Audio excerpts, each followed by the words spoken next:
was talking about how we thought that America was separate from the UK, but it looks like we're actually twins separated at birth as of this morning. So we're at the summit. We're here to make the world a better place, and we're going to figure out how to do that. One of the great things that happened this morning was that Dan Office sponsored a run for everybody who managed to get up and do it, and I believe there's a little video of that.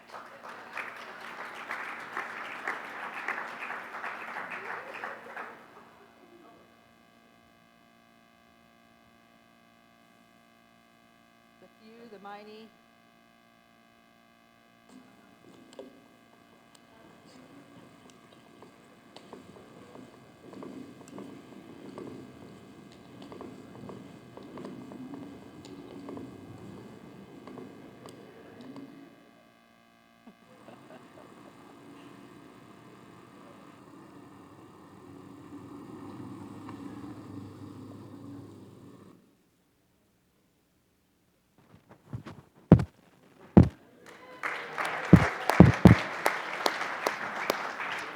Those people all have a good excuse for not being here this morning if they're not in the room. Some of you are here. Great. You're the ones who look good. I'm going to move on to my opening slides if they're ready to go.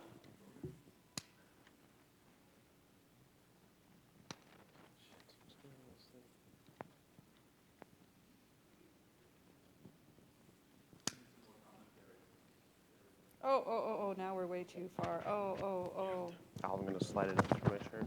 Okay. Yeah. So this is not my first slide, so that's what's throwing me. There's the slide. Okay, trivia for the morning. You got a little preview there if you were looking. What was the first joint project that NetHope members worked on? And I believe it was in 2007. I could have been completely wrong. Ed or somebody can correct me. Anybody know what it was called?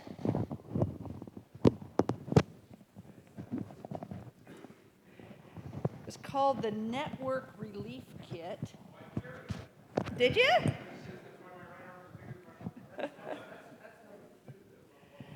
Yeah, I understand there was a bigger one before this, then there was this one, and eventually it got so it could fit in a backpack. Is that true? I found one more picture related to it. This is Joe Simmons. Joe, are you in the room this morning?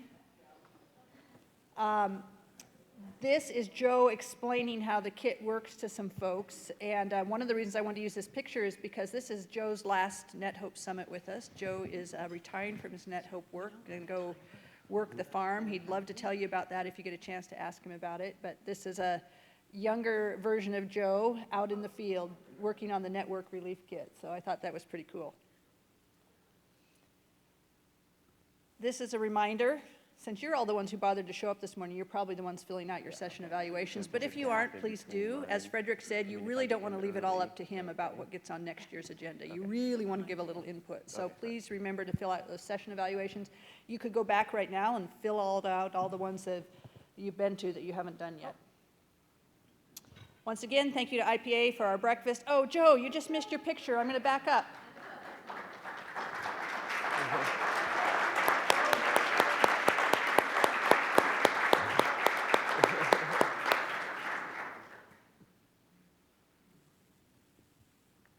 Thank you to IPA for breakfast.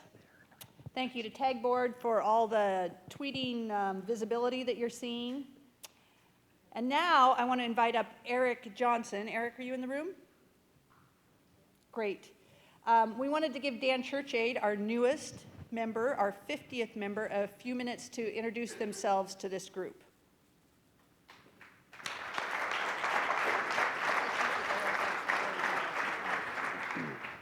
So I could make a bad joke about at least one election turned out well. As we got voted in yesterday, a friend of mine said, "You're like the Hawaii of NetHope," which took me a minute to get, but I got it. We're the 50th.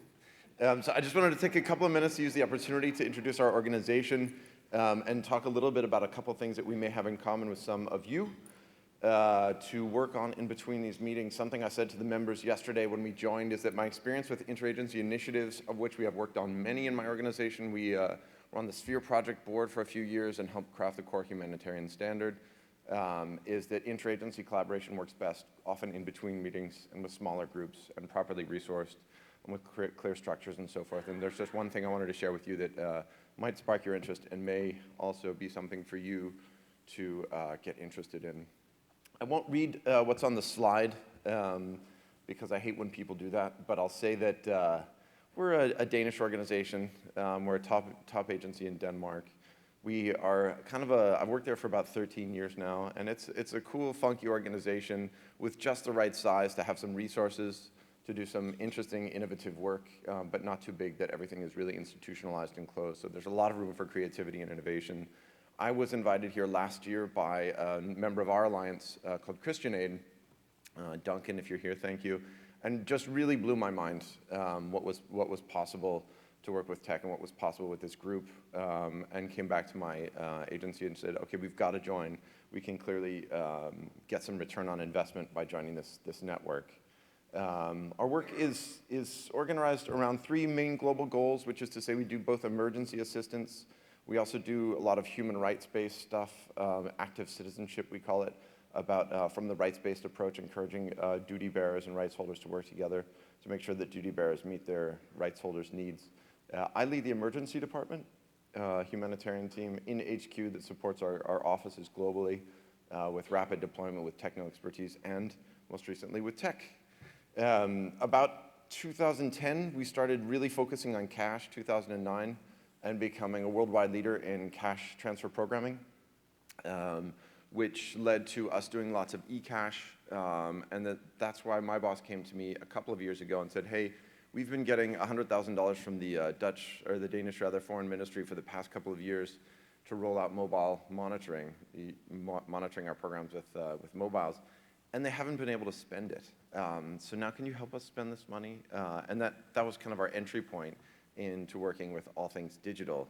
And that, of course, ended up producing a bunch of data sets, just like the kind we were already producing in our electronic cash transfer programs, like the one you see here in Gambella.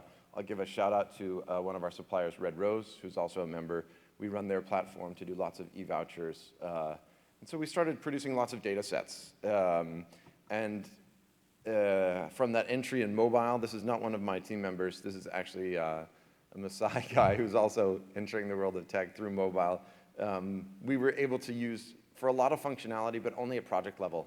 So things like you see here in Syria, being able to geolocate and do cross-border assistance by knowing exactly what was going on through mobiles and the power of mobiles.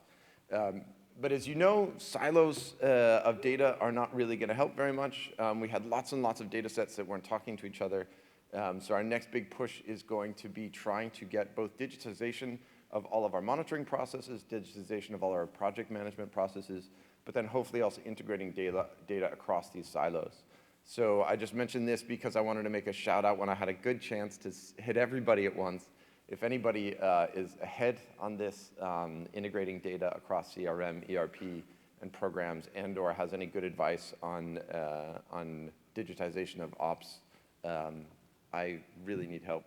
We convinced our board to give us, or I should say, I convinced our board to give us enough money to make a 3-year project, hire a new data architect, and hire an IT project manager to slowly make this happen and bring the rest of the organization with us. I'm going to say it one more time. I would like to say that I think we are trying to therefore disrupt what we're doing and really capture digital to do more than just efficiencies and getting more out of what we're delivering for the people we serve, but really transform and look for the way we can get digital and mobile down to the lowest level of the people we serve and connect with them in an entirely different way. One of the things that we're working on in this regard is called humanitarian exchange language. So the story starts in Nepal after the earthquake, where I was there. I'm sure many of you were there as well. Immediately after the earthquake, we have a long-term presence there. And we were trying to do, excuse me, market analysis to determine to what degree the markets were able to receive cash in large quantities, and they could respond without increasing prices and demand and so forth. So we were working with all the agencies in the cash working group to use a mobile app to do market survey. And what we found is that it's really difficult to get all the NGOs using one app. The incentives are often just really weak. and any kind of configuration management and changes were taking way too long, which led us to find some colleagues at OCHA, the Office for the Coordination of Humanitarian Assistance, and they had been working on this problem too. And they're working on something called humanitarian exchange language, which is about basically a parallel set of naming conventions so that you can hashtag your own data in a spreadsheet, and thereby we can attract the data in the humanitarian data exchange and do queries based on data across agencies. So where we're at now is taking this very simple system of hashtags and now developing the hashtags for each community on the sectoral lines. And because we are on the Cash Learning Partnership Board, we were able to bring these two communities together, and we have a working group to develop hashtags for cash, which is one of the first set of hashtags to be developed beyond the core hashtags. We'll be piloting these in Uganda early next year. So if you're interested in joining on this, we have a great working group. Red Rose is there, MasterCard is there, Segovia is there. So it's both public and private agencies working together to try out these hashtags and see if we can get more interoperable data for operational use. We're also working with others on the International Aid Transparency Initiative for interoperable data at top level for top level reporting. So two kind of things we're interested in looking for collaborators on. I'll just leave this one up briefly so you can read it. This is what it looks like when you start using hashtags in Hexel. In theory, we haven't really piloted it yet, but it should be coming, and there's some great technical and non-technical groups working on this. So I think that's all I had to say. Thank you very much for joining us or allowing us to join NetHope. Really looking forward to working with you and continuing to learn. Thanks very much.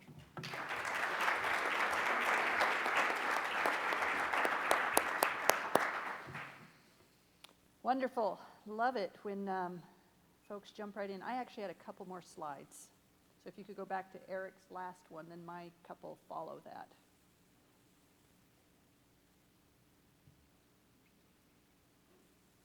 And while we're waiting for that, I'm not sure who I'm handing off to this morning. I'm so discombobulated. David? Great. Thank you, David.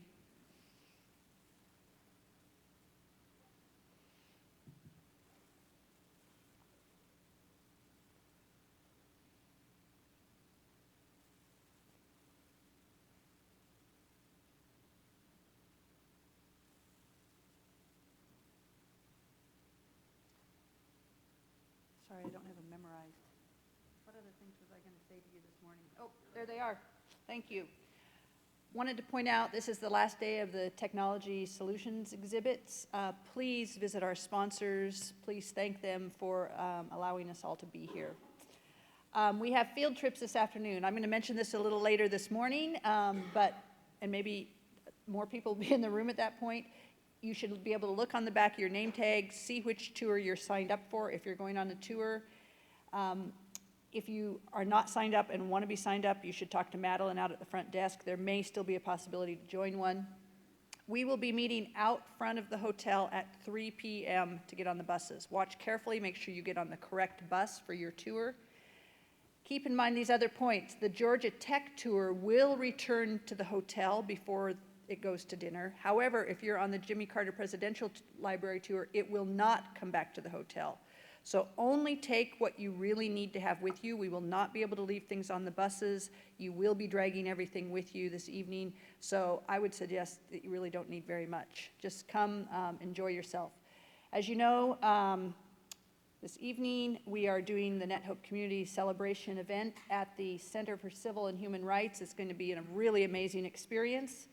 We will be starting our open remarks there at 6 p.m. So if you are not on a tour, but you are coming this evening, please get yourself there by 6 o'clock.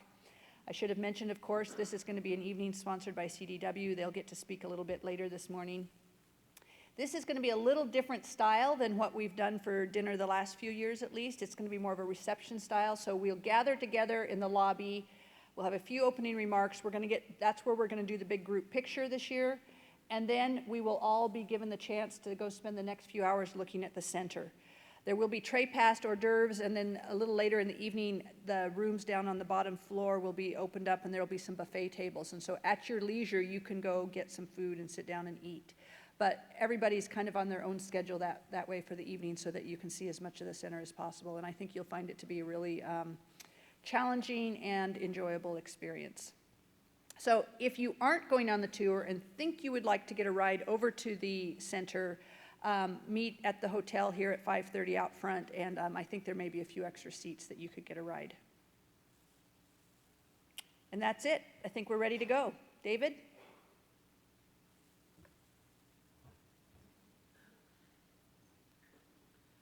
Good morning.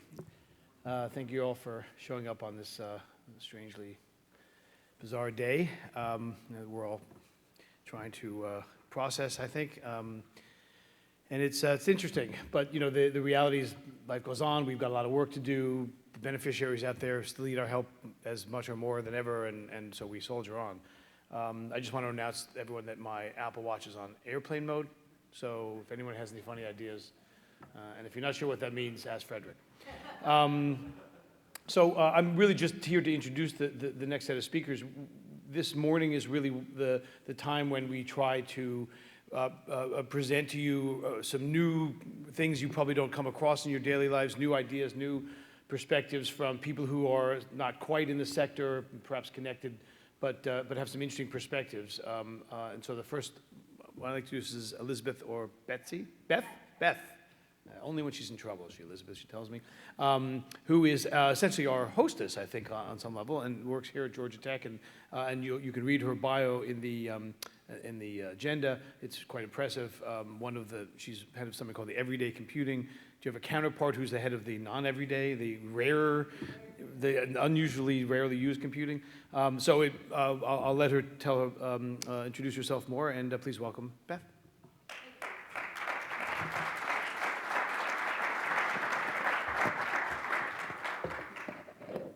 Thank you.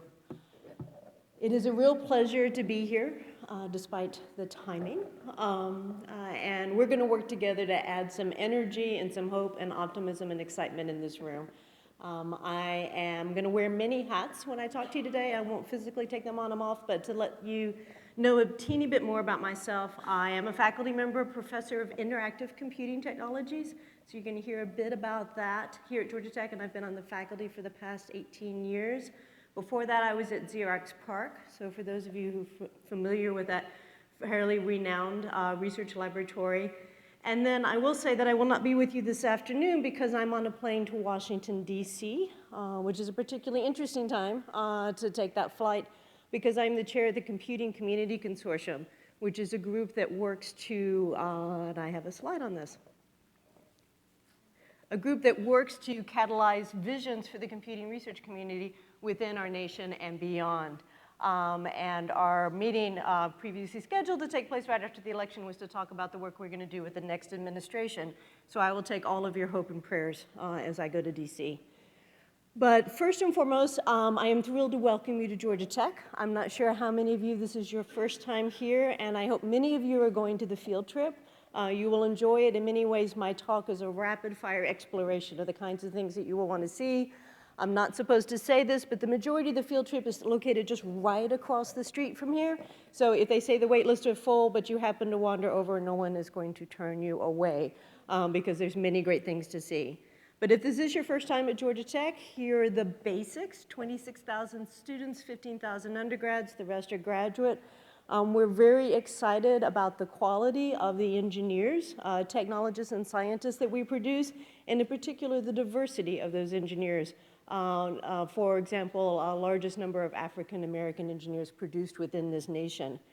We're also very excited about the culture of innovation within our institute, and I promise to not say disruptive innovation. In fact, this is maybe the only slide that has even the innovation word on it. But it's very important at Georgia Tech that our students have an entrepreneurial, take risk, go after big ideas. And if you dig any deeper into the work that we're doing here, you will see that the students are attracted to exactly the types of problems that you're bringing to us. As you experience the research that we have at Georgia Tech on the field trip, or you learn more about us, I think you will be thrilled to see the energy and the excitement of that generation and the work that they want to do. I'm also very excited about Georgia Tech's research ecosystem.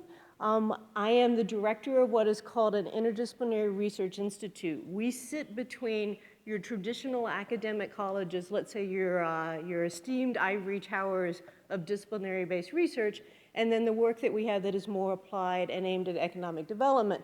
And the important aspect of that is that we work to create a network, the NetHope, the net that we want to create at Georgia Tech, pulling together hundreds of faculty, students, and partners around the work that we want to do in shaping the future of human-centered systems, environments, and technologies to promote fulfilling, healthy, and productive lives.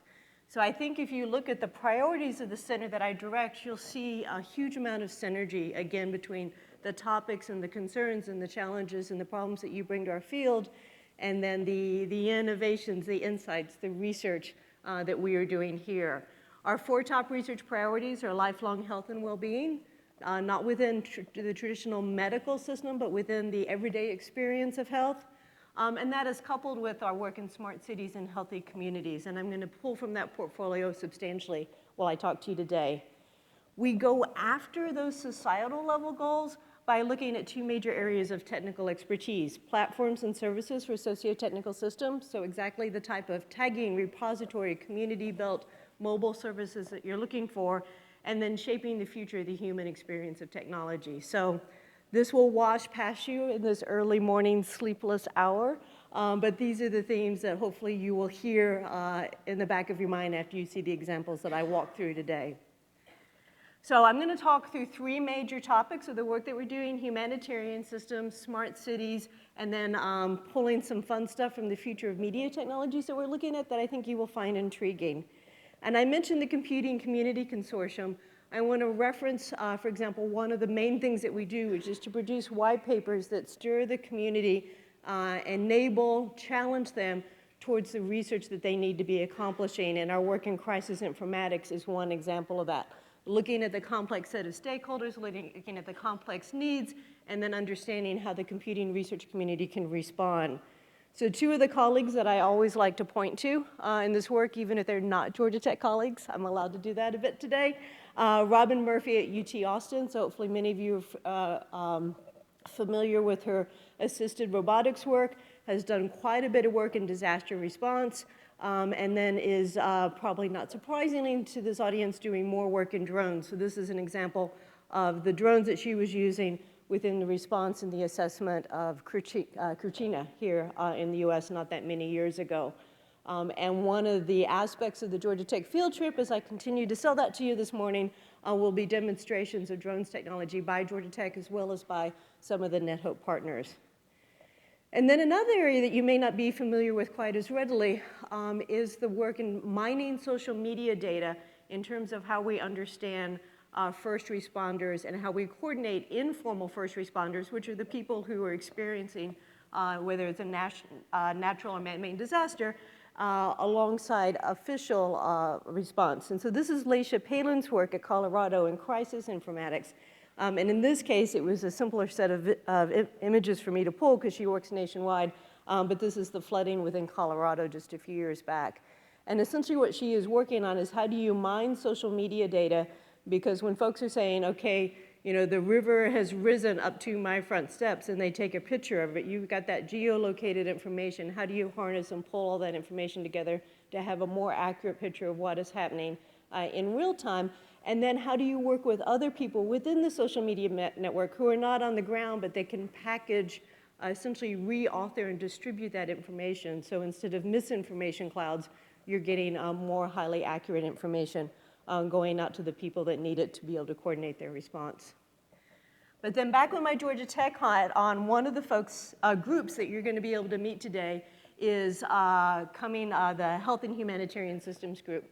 And these are industrial engineers. And I don't know how many of you are familiar with industrial engineering. They have been #1 in the country here at Georgia Tech for as long as I can remember. But they look at engineering modeling and simulation approaches to work across complex adaptive systems to understand and predict resource allocation and optimization. Exactly the types of problems that you're facing every day. So they're balancing efficiency in being able to move resources and goods. They're balancing effectiveness within that. Are they actually working towards the right outcomes? And then they're balancing equity. Are we actually meeting the needs of the people in an equitable fashion?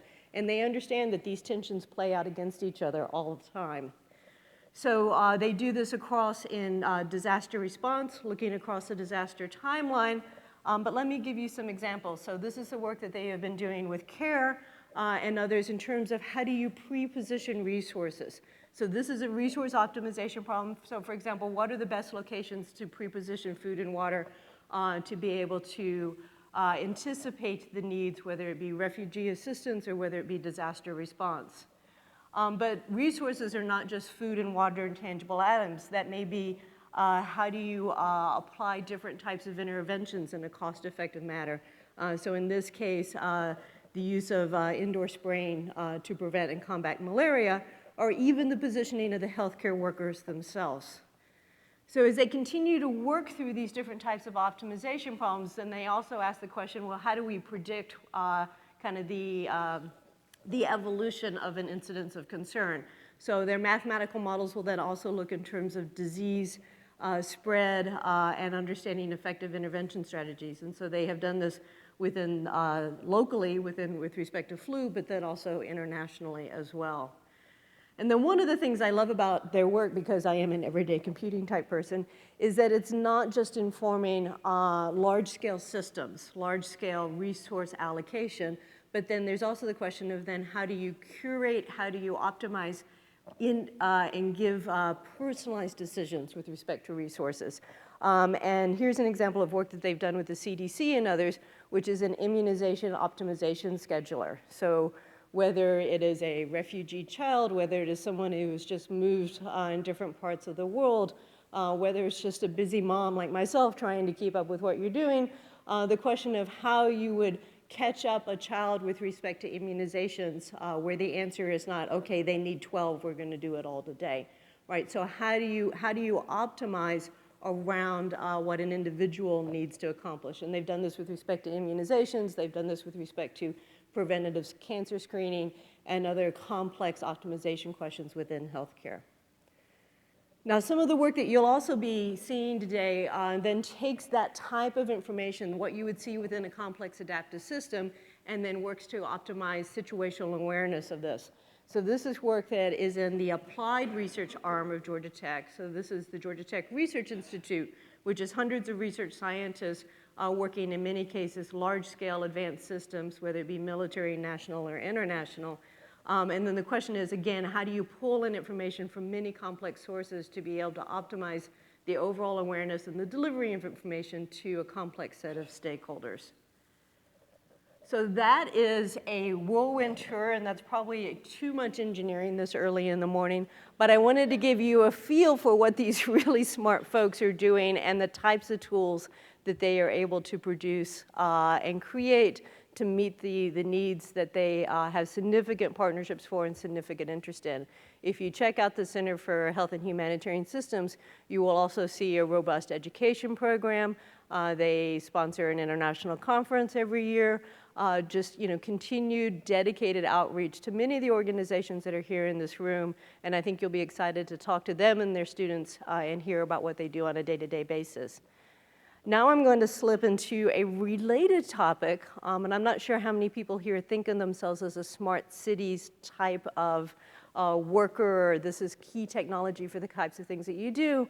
But in the lens that we see it here at Georgia Tech, this notion of these types of everyday Internet of Things, mobile wireless technologies, being able to provide value to our communities is quite intriguing to us, and it shows up in a variety of ways. So I mentioned the notion of harnessing information out of social media. I mentioned Laisha Palin's work in Colorado. We've also taken some of those ideas, but in this case have been partnering with different international governments around election monitoring. So this is in many ways a complement to the type of official election monitoring done by the Carter Center and others, which is how do we take naturally created information, again, social media, a lot of it on Twitter, and how do we mine that information for understanding incidents that may arise during critical election periods. So this work started in 2011 with the general election in Nigeria, and then what we did was create a situational awareness room, both locally and 24/7 here at Georgia Tech, that would mine and monitor, aggregate, and look for incidents of concern occurring during the election process.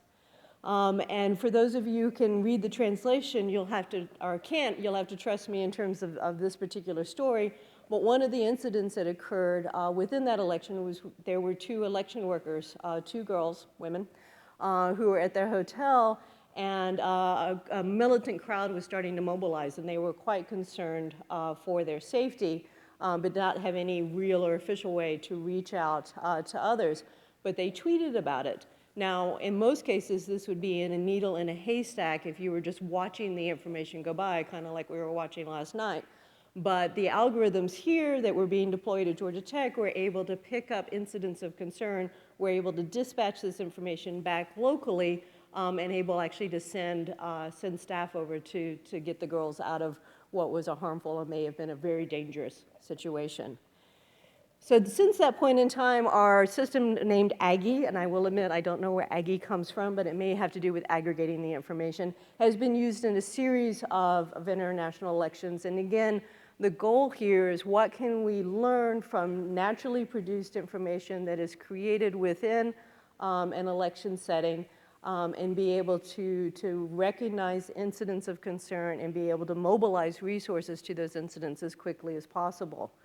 One of the new areas that is now being also pursued in tandem here at Georgia Tech is a middle ground. So we have kind of official election monitoring support, all of the work within the Carter Center where we coordinate. And then this work has really been understanding kind of in the wild information of tweets.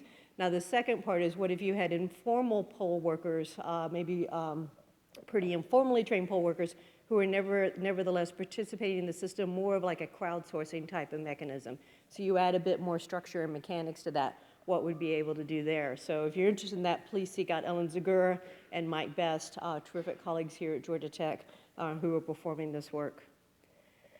Now, it would be lovely to say that with smart city technologies, we can just look up and have fantastic ideas, and if Georgia Tech engineers and scientists and students just go do them, then great things will happen. But maybe you'll be reassured to know that we're neither that naive. And we do substantive work in terms of how do we engage communities. And the work that I'm going to discuss today is actually quite local. It's the work that we're doing in the greater Atlanta area, but I think in many ways it also connects to the work that you're doing on an international scene. So in the work around the Atlanta Community Playbook, it is a set of resources now for our teams to be able to go out and work with community groups around envisioning the future of what they want to happen within the community that may or may not be partially enabled through the infusion of new technology opportunities. Much of this is low tech. You'll recognize the important technology of Post-it notes, but it is to inform substantive public-private partnerships around technology, around development, around urban planning, and moving forward. And speaking of moving forward, it seems to be doing it on its own. So one of the examples of this, I don't know how many Atlantan folks I have here, but is our work around Atlanta becoming a smart city. So the main graphic is one that's produced by the city of Atlanta, looking at a variety of technologies to both improve government, public safety, environmental water, mobility, citizen engagement, and so on. And I will say that it is a very interesting partnership because you can just see kind of all of the companies kind of circling like sharks around City Hall with respect to, this technology will do this technology will do this. And it's a real challenge to incorporate and integrate true community planning. Part of the work that we've been doing is that little sensor that you'll recognize with our beloved Georgia Tech buzz around general sensors that can be deployed, whether it be light posts or telephone poles, that have a variety of environmental sensors that are very close to the array of things, if you're also familiar with what's being done here in Chicago in this country, that would just give a foundation to potentially smart city technology. So we're deploying the sensors, but what's great about this is that every time we work on deploying sensors within a community area, then we're also employing community engagement workshops. So this is work being done and led by Carl DeSalvo. Again, you'll be able to meet and talk with his students today, where we work through a set of community engagement workshops where we enable the the playing with or the exploration of technology capabilities in very low-tech and community-driven manners. And so this is an example from a recent workshop, and I'm just particularly proud and excited that this partnership, which is in many ways aiming for kind of the highest efficiency or capabilities within Smart City, is also working across from the perspective of what the communities really need and how to engage with that. So here's one example that has come out of relatively similar work. So this is also out of Carl DeSalvo's lab. So folks are very interested in the technologies associated with precision agriculture. And so this is kind of high industry, large scale technologies. But what can it mean for local food production? And what can it mean for local farmers or local food supply systems? So this is a partnership with a group called Concrete Jungle. And they are a foraging collective collecting food and then donating it by the thousands of pounds within the greater Atlanta neighborhood. It's a huge mass of well-intended volunteers that want to be able to take advantage of these food capabilities within our larger urban environment, but the coordination and planning of that is incredibly difficult. So in this case, we're working with that itty-bitty little sensor technology, and we didn't have enough sensors or cost or scale where applying that to the fruit made any sense, but we have a bend sensor which we apply to the branches. When fruit ripens, it gets heavier, branches bend, and we're able to then coordinate that with a mobile technology very close to some of the types of things that are being discussed here, where it is now community-led in terms of the information about understanding the different ripening schedules within different parts of the city. Low cost, inventive, meeting community needs, and working together. Another version that has come out of local partnerships has been a system called Safe Harbor. This is aimed at DFACS workers, so these are children aid workers that are going into potentially dangerous situations. And so what it is it's a covert way that allows an aid worker to both register when they're going into a particularly dangerous situation, but then also be able to signal that they need help without having to resort to using their cell phone or something that would be noticeable. Again, very simple technologies from a smart city perspective being deployed to meet community needs. All right, and I got my signal that I'm running out of time, so I'm gonna introduce a new set of projects to you that, again, maybe the connection is not immediately obvious, but I talked about kind of the human technology frontier. So we're looking at the future of technologies closely associated with the human experience. And so some of these are mobile technologies. So this one is a pretty easy connection because we're doing this work with respect to Zika. But the question is, how do you have mobile surveys that allow the rich collection of quantitative and qualitative data for relatively untrained field workers to be able to go and gather data to assess interventions that are happening in the international front? So this is partnership with the CDC and others. And this is a media-rich environment. So think of my optimization, folks. Okay, where are the best places that the aid workers, that the assessors need to go?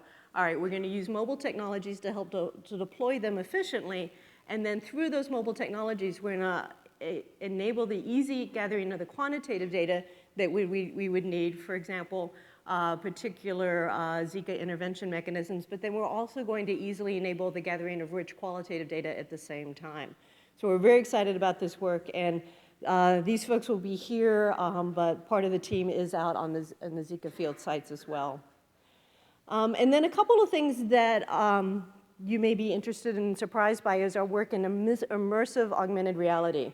So how many people know what augmented reality is? I got a few. Okay, this is terrific. So the ability to be in an environment that augments your experience, but then also keeps you grounded within that environment.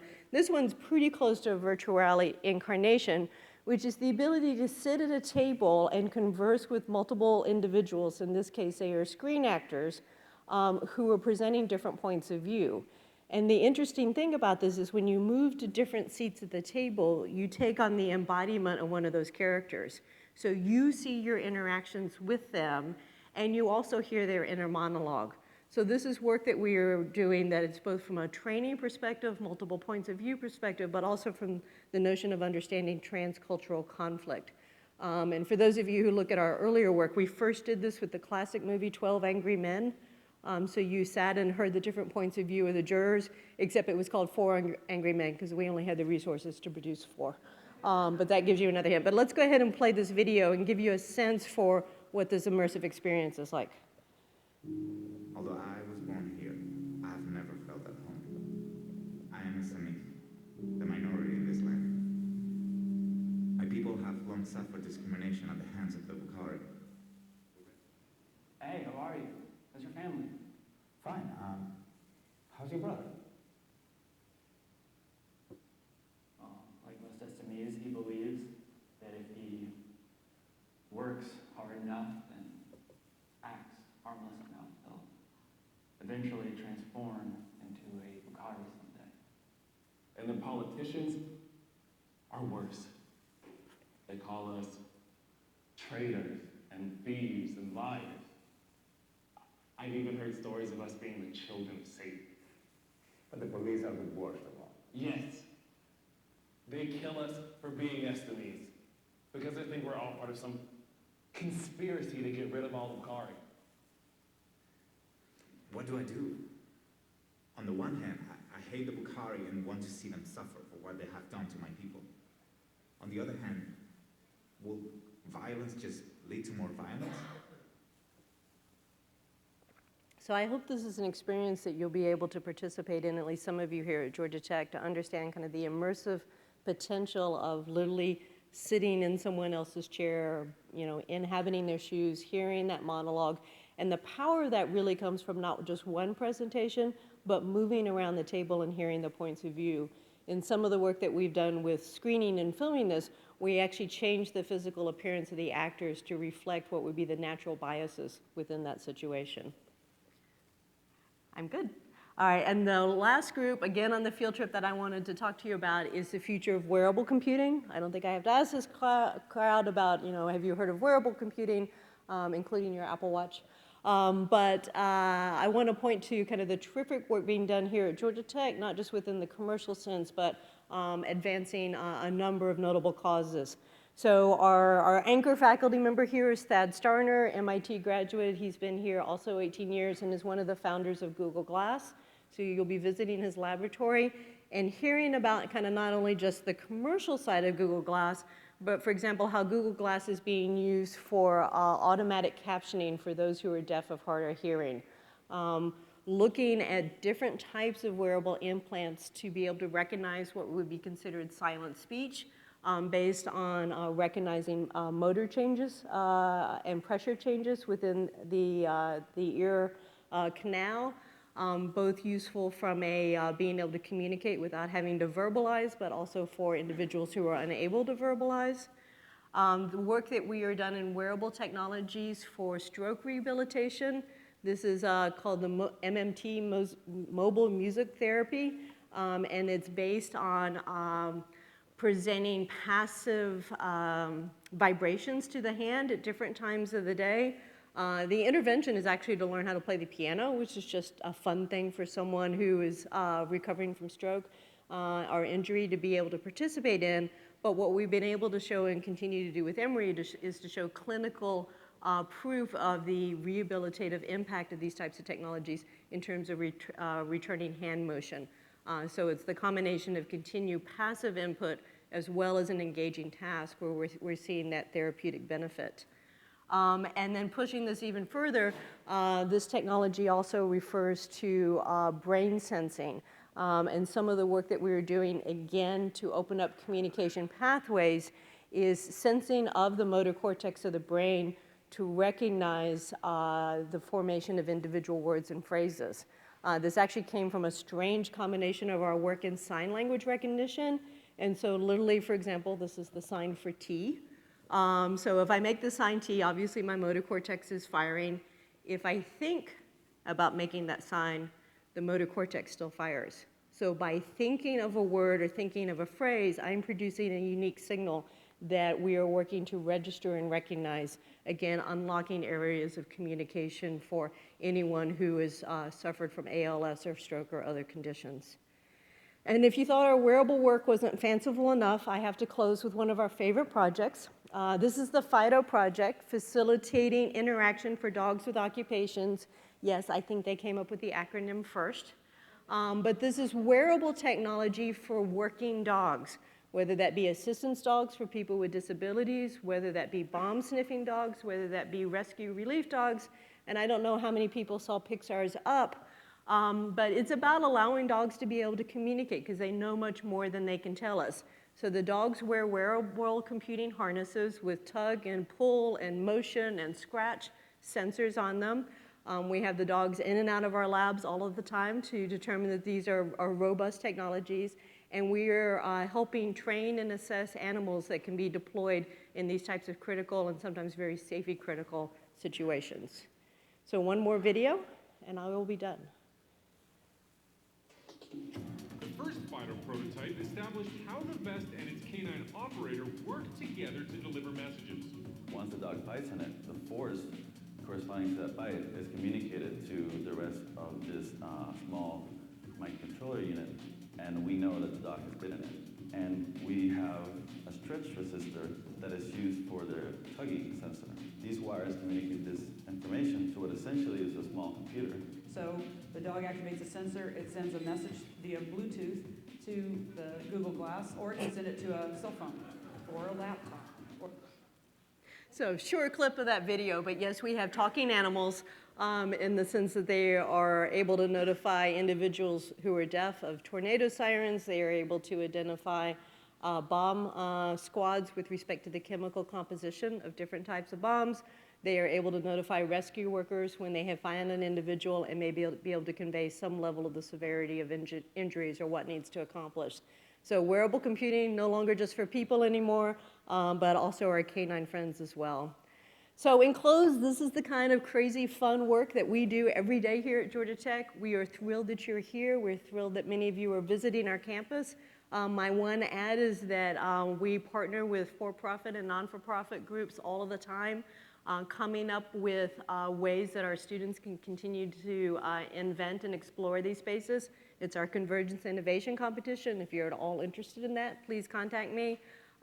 Some of the student work that you will see today comes out of that type of competition, and we are looking for partners for the spring semester. So in closing, disruptive perhaps, hopefully energizing and hopeful, and thank you very much for the opportunity to speak with you today.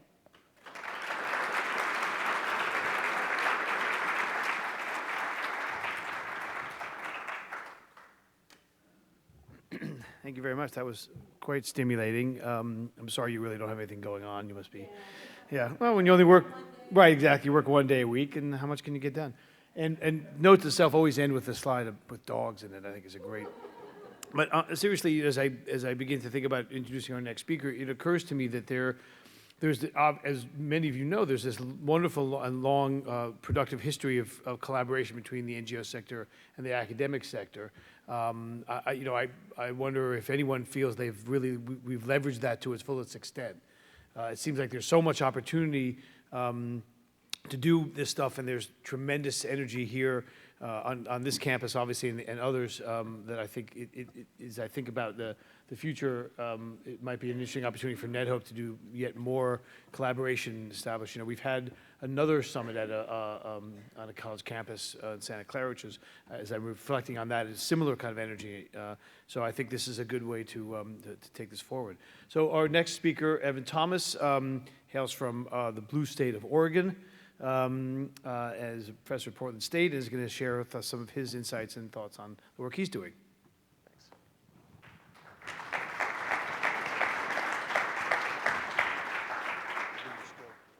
Great, thank you. So, 2016 is not exactly what we thought it was going to be. We still have 1 billion people in the world who lack access to clean drinking water. Some of you might protest that number in a second, I'll get to it. We have 2 billion people that don't have safe sanitation, and almost half the world's population still today uses open campfires for their daily cooking needs. And these contribute to some of the leading causes of illness and death globally that, of course, you're all engaged in trying to address.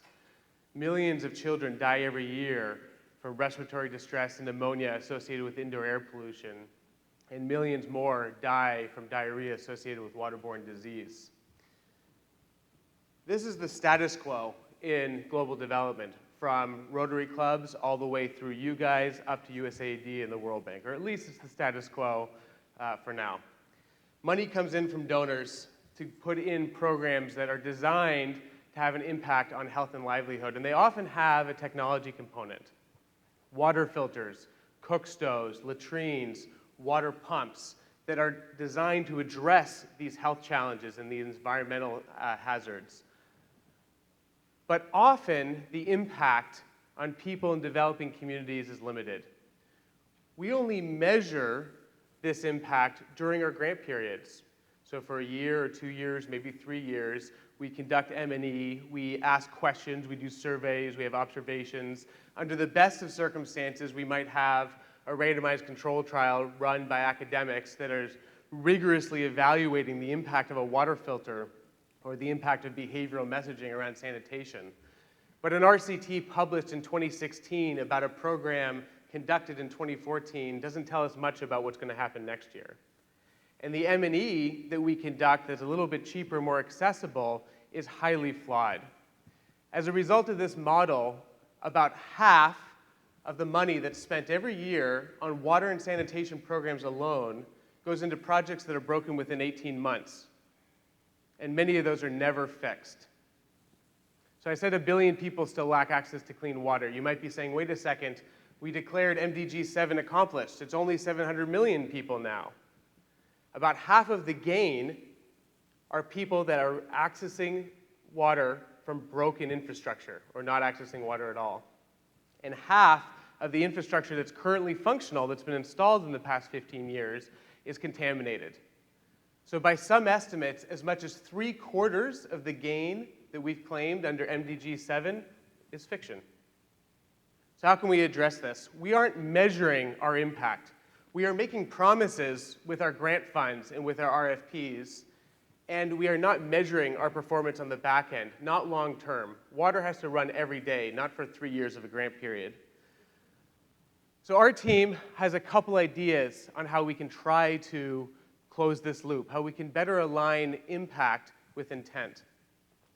The first is using business models, things like carbon credits and health credits that are generated from the ongoing performance of an intervention, where we can tie impact measures to payments and incentivize all of us, NGOs, government agencies, other donors, to perform over time and pay for that performance rather than chasing the next grant. And the other is instrumentation. How can we use sensors, satellite and cellular-based sensors, to continuously monitor interventions and respond to that data? Now, we have definitely in no way solved this problem. We've just identified that there's a gap that we're trying to fill through better data and better incentives. And so I'm going to, over the next few slides, give a couple examples of where our team has been testing this out. The first is in Rwanda. Rwanda is a country of about 12 million people, and over the past 4 years, our team with Delagwa, a for-profit social enterprise in the UK, and the Rwanda Ministry of Health has been partnered to deliver water filters and cook stoves to the poorest quarter of households nationally. This is an entirely privately financed program. We've put about $35 million of private funding into this program, and over the past few years, we've currently reached 1.3 million beneficiaries.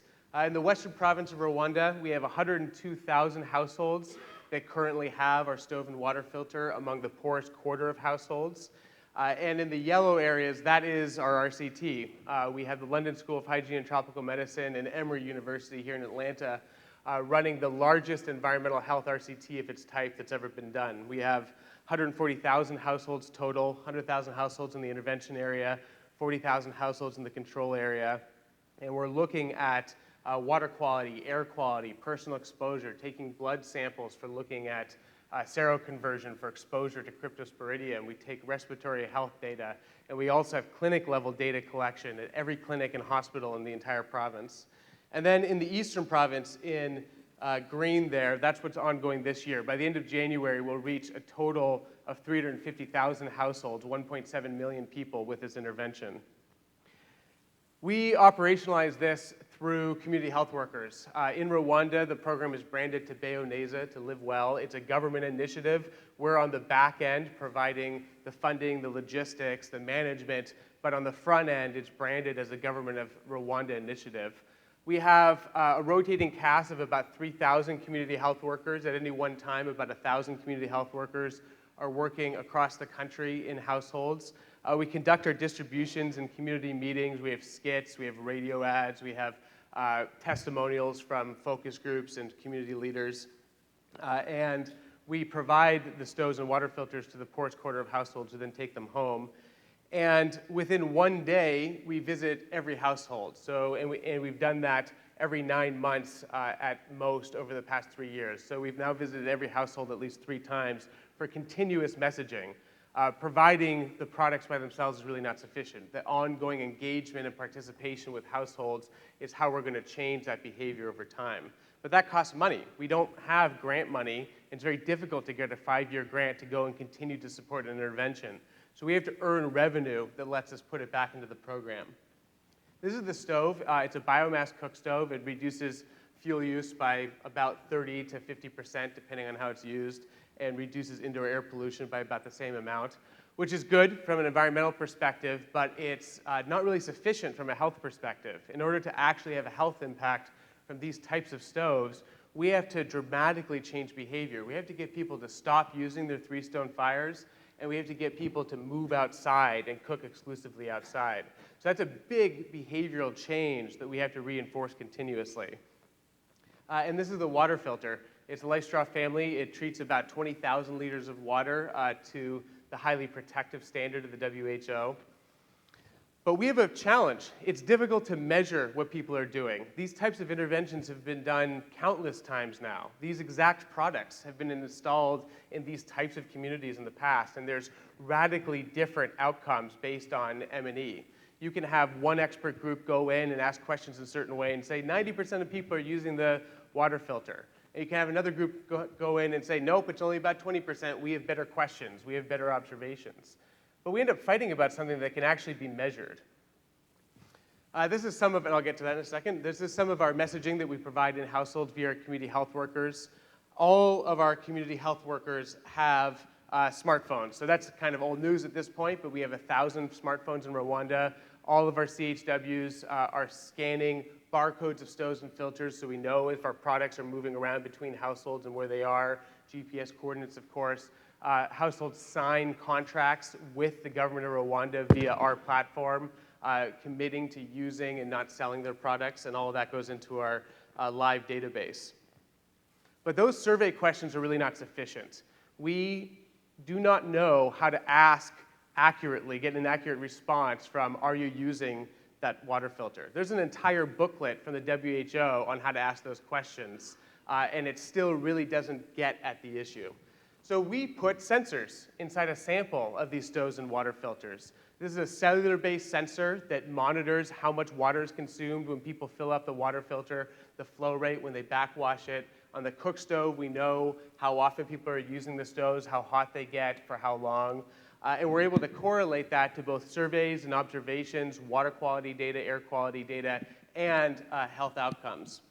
We ran a study last year with funding from UK DFID, from USAID, looking at if these sensors themselves are a more accurate way of measuring behavior. We know surveys can be flawed, but do sensors also influence behavior? So we hid sensors inside the stoves and water filters, and in half of households, we had this interaction. We showed people that the sensor was there, that it was monitoring use, and in the other half of households, they didn't know it was there. And we saw a pretty dramatic response.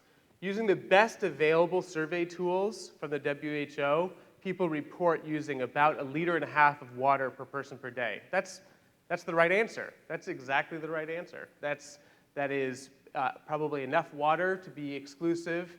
It's roughly using the water filter every single day for a family of 5. So that number felt pretty good. When people know a sensor's there, it's only about 1 liter of water. When people don't know a sensor's there, which is currently our best estimate of actual behavior, it's only about 0.5 liter of water. So there's a lot of nuance behind this simplified graph. This isn't a question of users versus non-users, which is usually how this is reduced in critiques. This is a question of exclusive use. Generally, the people that don't know the sensor's there don't have a reminder. They're using the water filter only every other day or every third day. When they know a sensor's there, they seem to be using it every other day. And their recall bias or their courtesy bias is telling our enumerators they're using it every day. And this behavior persists for more than a month. In blue, this is the open arm, people that knew the sensor was there. And in red, these are the people that didn't know it was there. And we have between a 50 and 25% increase in use of the water filter that persists for more than 4 weeks. There's another thing that's happening in here that you probably have all spotted. In both arms, usage decreases over a month. So we see two forms of reactivity here. One, people behaving differently because they know a sensor's there, a Fitbit for the water filter. And in the other, people are reacting to the enumerator showing up in their homes. So we're able to take this usage data, the water quality data, air quality data, and estimate health impacts with our RCT. We're looking at a 46% reduction in diarrhea among children under 5, a 73% reduction in indoor air pollution, and we're able to combine that with ongoing health estimates, 30 averted deaths among children under 5 a year, just in the Western province, just where we're running the RCT, and over 2,500 averted disability-adjusted life years. An engineer must have made up that term, but I'm sure you're all familiar with it. This piece, this ongoing monitoring of health impact, is what we're working now to try to package as a commodity. It might seem kind of weird to package health as a commodity, but this is the outcome we're all interested in. At least many of our interventions are focused on health. So can we measure indicators that are the closest approximations of health that stand up with the best available evidence, and can we incentivize all of us in the international community towards this goal? Here's how we do it.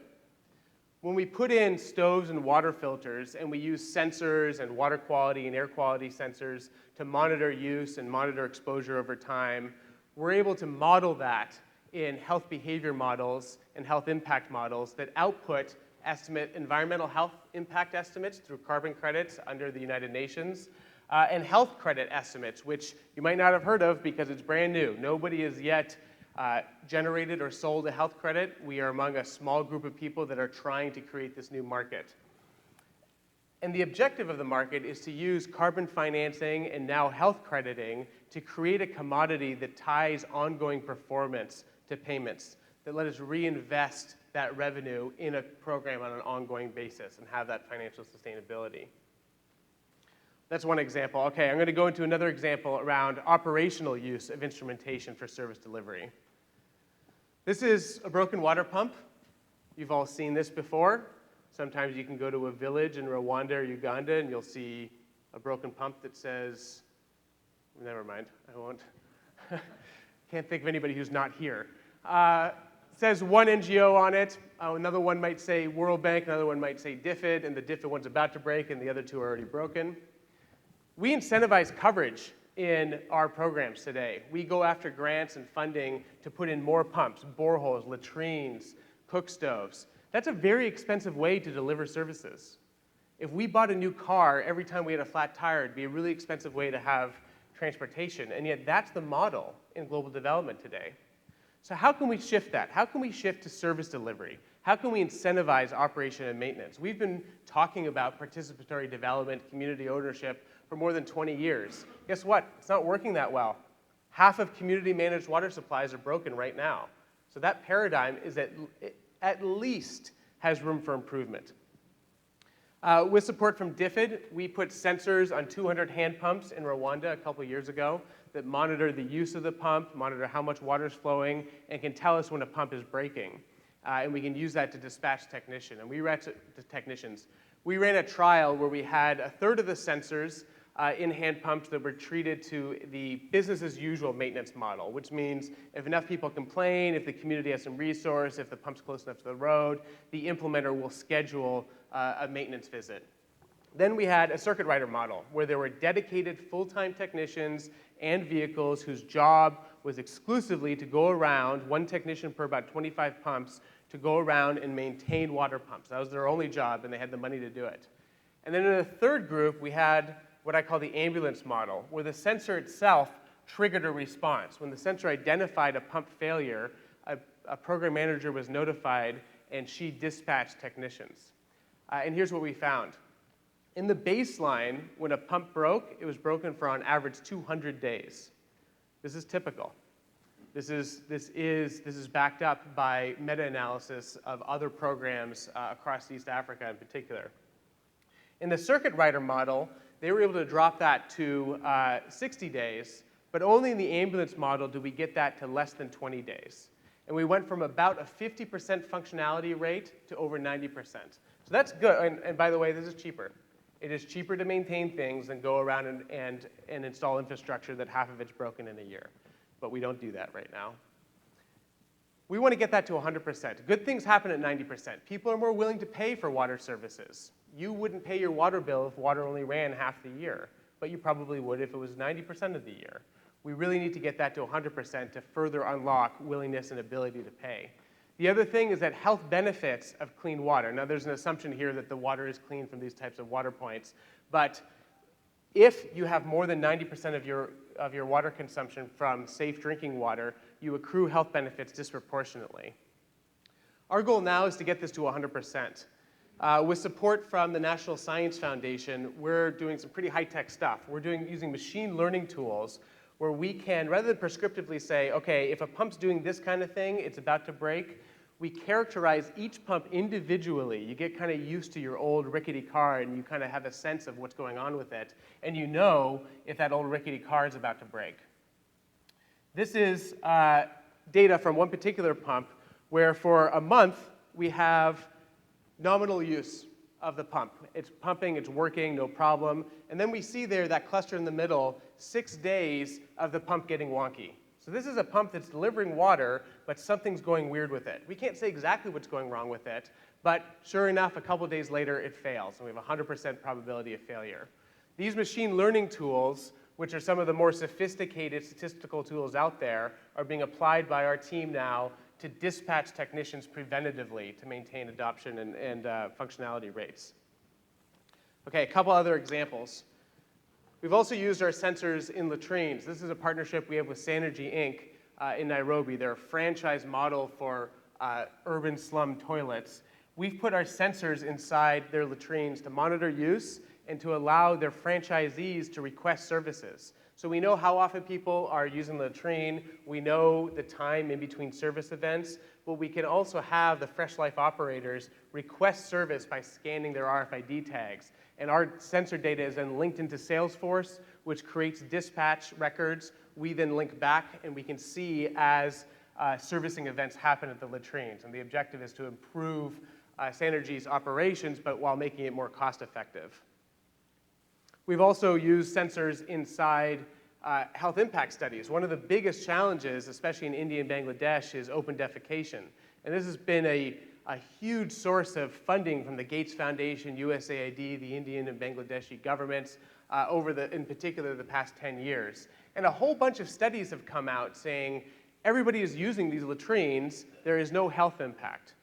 Over the past few years, we've put our sensors in a few thousand latrines in India and Bangladesh, and what we've found is people aren't using the latrines. They're saying they're using the latrines, but the only time that our sensor data correlates with survey data are the days in which the enumerators are there. Roughly, there's a double, in this particular study, which is our largest to date in Orissa, there is a doubling in reported use compared to actual use, but you can see how wide that cluster is. There's no reliable correlation. It'd be great if we could say, just cut all the numbers in half, but it's really not that easy. So we need better measures of sanitation impact and actual behavior. So what's next? We're part of two large USAID-funded programs, one in Ethiopia, one in Kenya. The scope is similar. In both cases, USAID is funding the Millennium Water Alliance in Kenya and AECOM in Ethiopia, along with a number of partners, CARE, CRS, to rehabilitate boreholes and to prioritize water service delivery. This is one of the first times USAID as a funding agency has incentivized service delivery and not just more stuff. And our role in both cases is to put in sensors in the boreholes that monitor functionality of the boreholes, monitor operator performance, can identify volume extraction rates. We're applying our machine learning algorithms to predict boreholes that are in distress. And this technology is entirely satellite-based. We're operating in some of the more remote regions in northern Kenya and northern Ethiopia. And our objective is to impact service delivery. The services that are provided by county governments, they have a really raw deal right now. USAID, the World Bank, the Kenyan or Ethiopian government comes in, puts in these boreholes, spends some time and money doing capacity building, and then says, okay, it's your turn now. But the tax base isn't there. The data for billing isn't there. The resources for fuel and operators aren't necessarily there. The budget allocations from national governments aren't there. And in these pretty remote regions, it's out of sight, out of mind. We're trying to put that in front of operators. We're trying to put that in front of county governments. We're trying to put that in front of national governments and bilateral funders. The behavior that we're trying to change is in part the operators who need to make sure that this borehole is functioning, but it's also USAID. It's also the Gates Foundation. It's also all of us that need to care if that borehole is functioning and need to incentivize systems to provide those services. So pictures like these make us feel pretty good. We use them in our own reports and in our lab. You guys all use them in your annual reports. I know we're not operating in a fact-based world anymore, but this isn't evidence of anything. Or at best, it's evidence that the day this picture was taken, these kids had clean water. This picture is a promise that we all make, but we have to replace these promises with measured performance over time and have data that can back up that performance and that can allow us to do our jobs, that can allow us to do what we're setting out to do, which is deliver clean water, safe sanitation, and safe energy all the time. Thank you.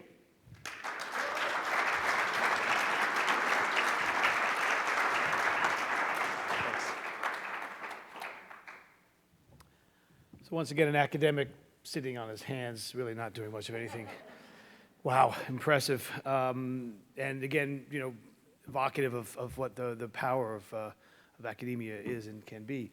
Our next speaker, while not an academic, I believe went to college, and I think may even have an advanced degree, if I'm not mistaken.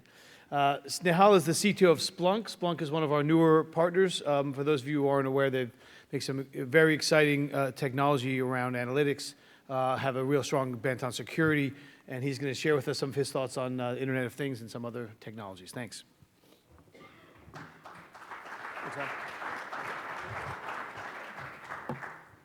Thank you. All right. So I have the privilege of standing before you after a very long night in front of the television. And some of us woke up this morning excited. Some of us woke up this morning quite anxious. And I stand before a group of people, as I thought this morning of what to say, before a group of people that are incredibly talented, that have this uncanny ability to mobilize, and mobilize to help people at risk. And that ability to mobilize and that passion transcends borders. That ability to mobilize and that passion to help transcends election cycles. What I get really excited for is that passion and ability to mobilize is more important today than it ever was, because that's what's going to be consistent going forward. And there's a lot of people here that are counting on you, counting on us, and our ability to work smarter, not just harder, as we go through and help those at risk. And for me, this is very important because I went through a very personal experience. And that personal experience was I was at Bond Street Tube Station in London a couple of months ago. And I exit the tube station. I'm in this escalator on my way out of the station. And suddenly 200 people started to stampede behind me.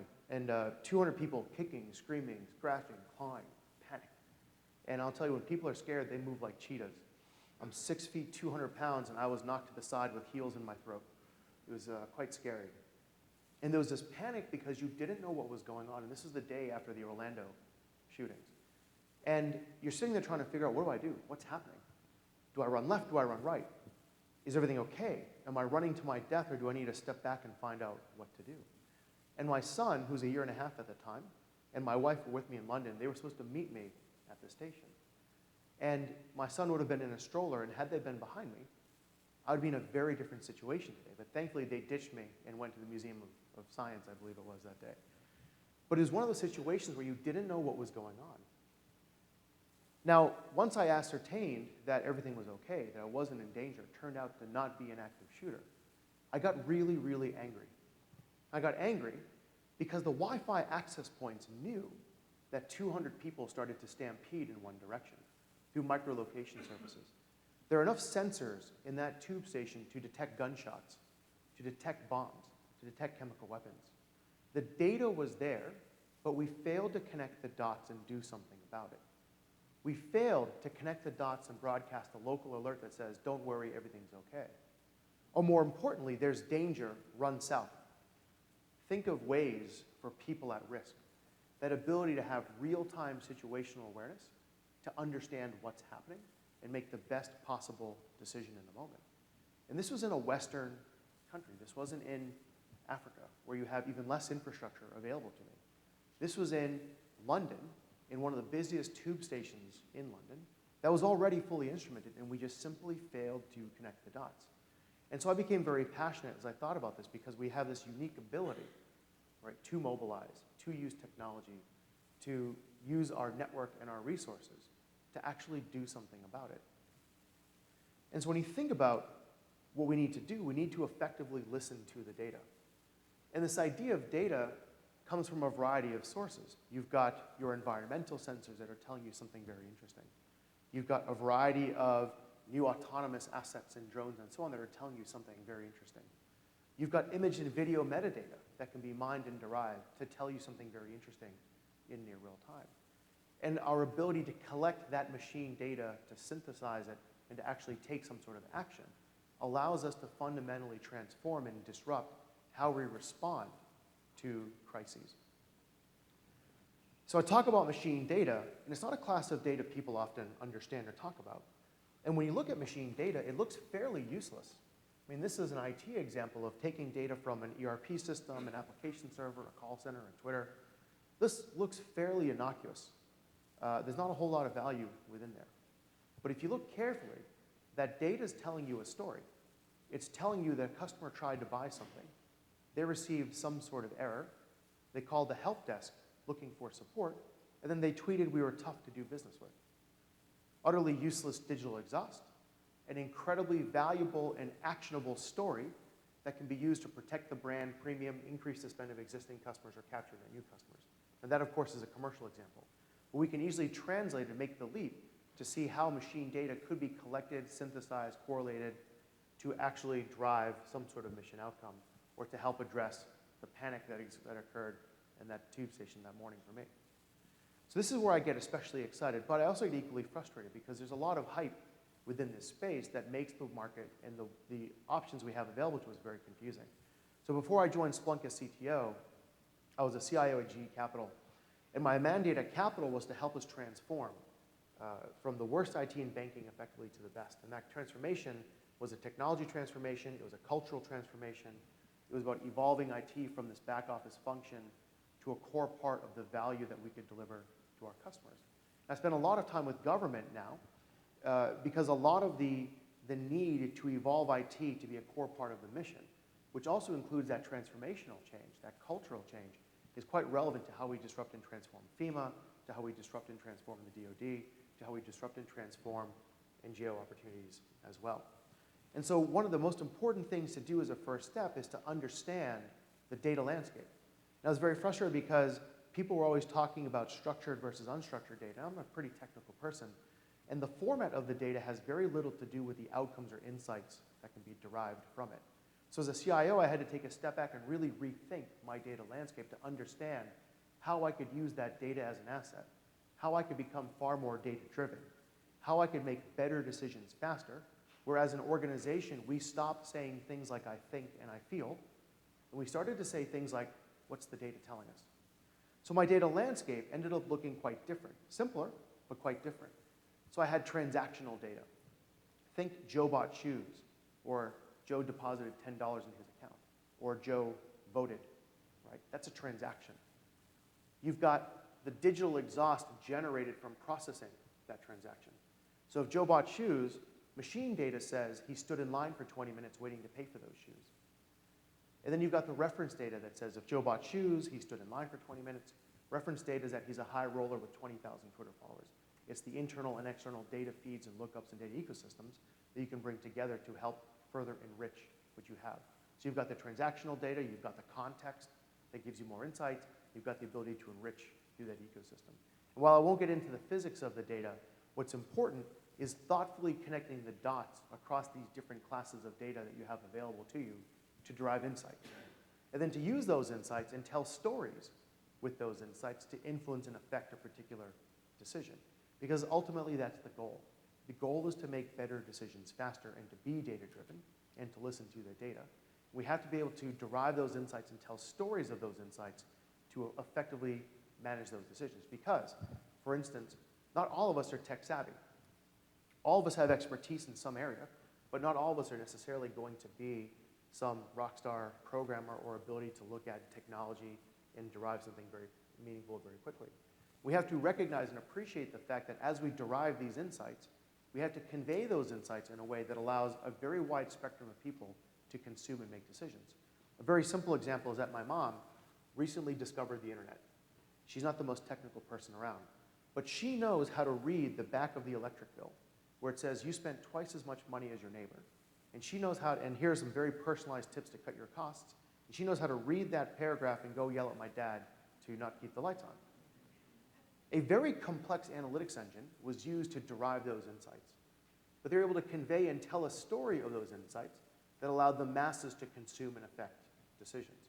So when you think about the data landscape and using data as an asset and becoming data-driven, it's about, one, understanding the physics of the data you have available and the types of data that you have available.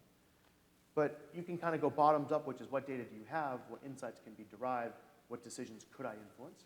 And that's kind of the bottoms up approach to using your data as an asset.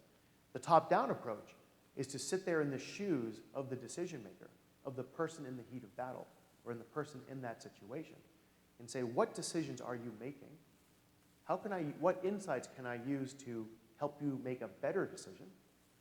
What data is necessary to derive those insights? You can take a bottoms up approach, you can take a top-down approach. And I've tried both, and I've learned that the tops-down approach tends to be better, as long as you've got face time with that domain expert and the willingness and the credibility to have the conversation of how to use technology and data to help them be better. Back to my CIO days, when IT walked into a meeting with the business, people thought we were there to fix the projector. We had no street credibility whatsoever to have a revenue-generating conversation. And we had to work very hard to earn a seat at the table. And a big part of earning a seat at the table was to just beg for forgiveness and let your results do the talking, which is one of the key tenets of the Splunk culture.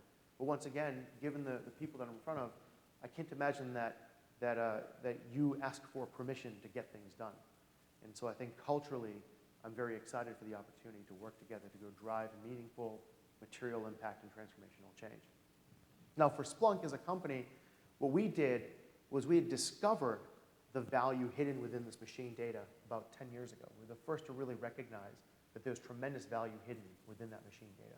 We were the first to really make that machine data accessible, and accessible for decision makers, accessible for IT operations folks, for security folks, for business analytics folks, and so on.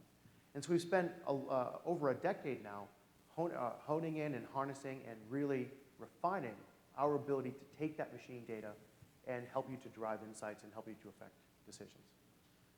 So what that means is you go from this almost instantly stale, static understanding of what's happening in the world to a real-time understanding of what's going on. And you've got the ability to visualize what's happening, to analyze what's happening, and to quickly not just see what's going on, but actually reach back out and do something about it. You're able to start with this real-time wing-to-wing understanding of what's going on within a crisis, within a system, within some sort of environment.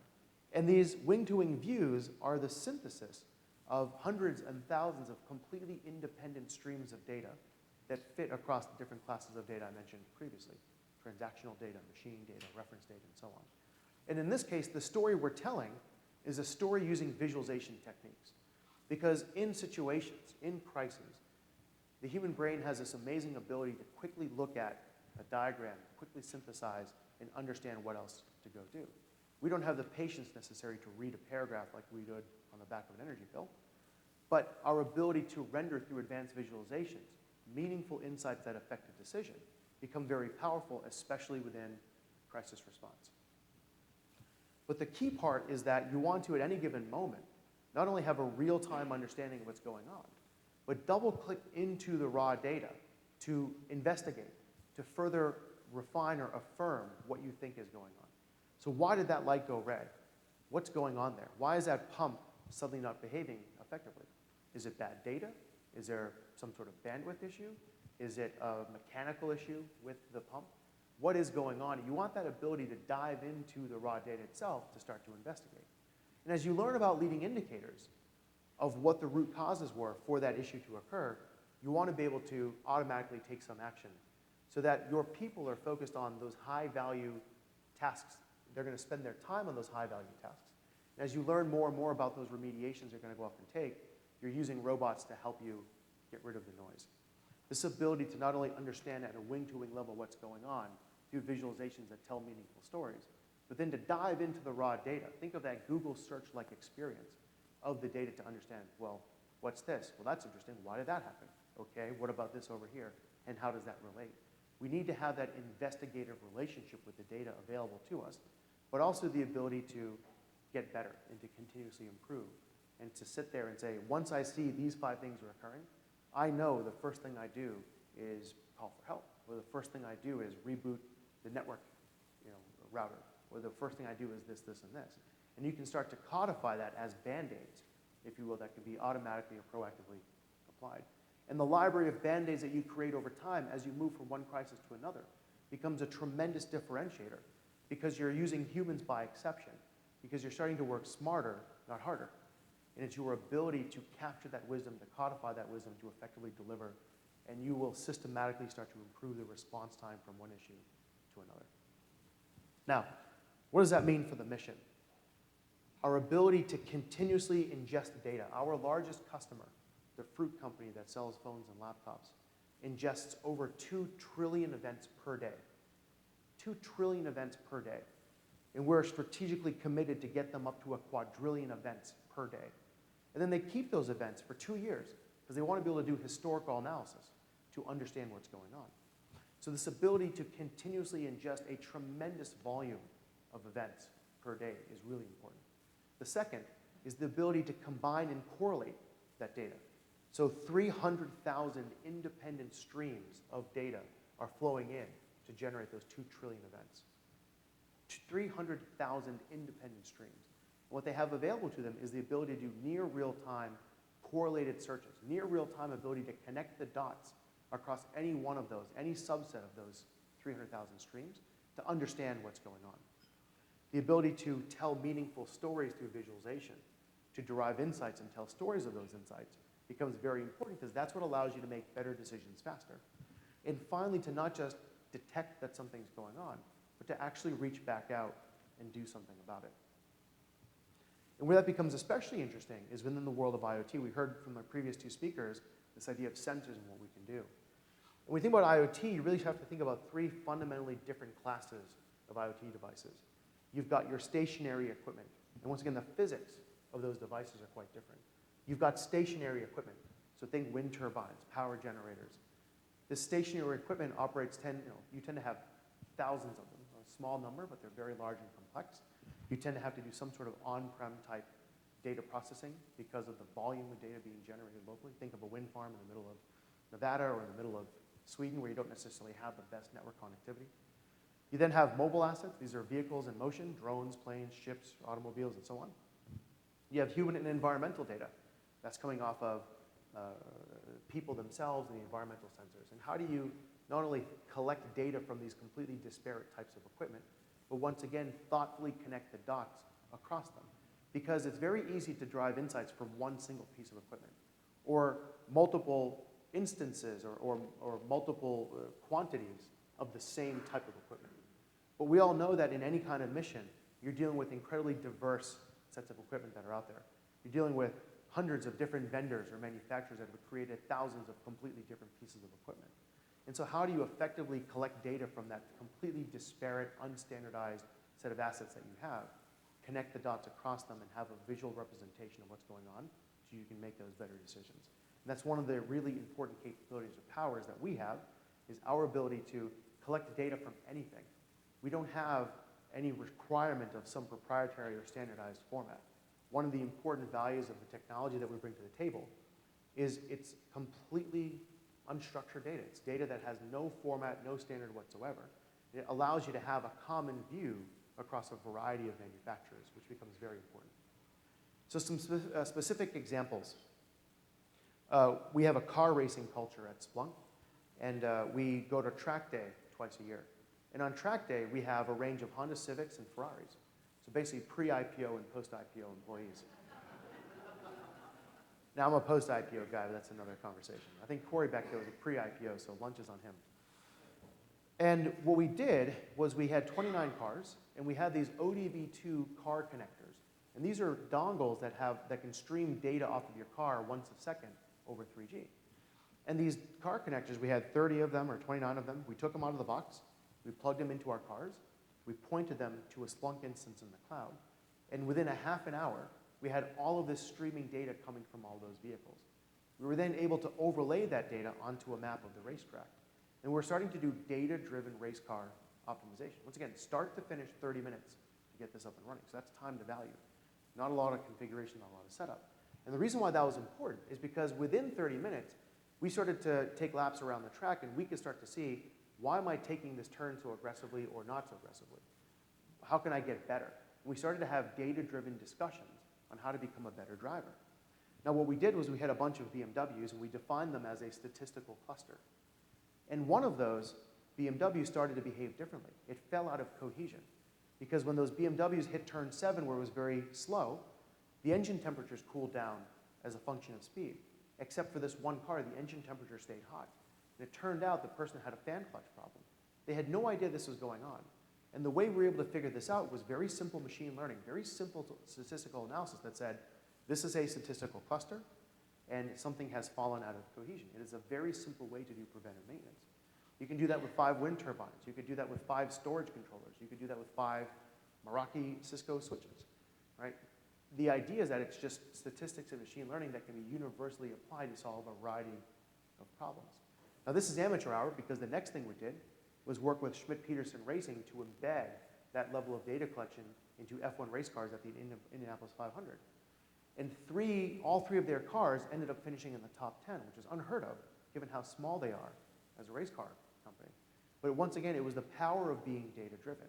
Now what I'm doing is working with U.S. Special Forces to ruggedize these car connectors and put them into lightweight assault vehicles. You effectively have 2 standards. You have ODB2, which is for cars, and you have J1939, which is for everything else, diesel trucks, Polaris vehicles, and so on and so forth. And we're ruggedizing these dongles.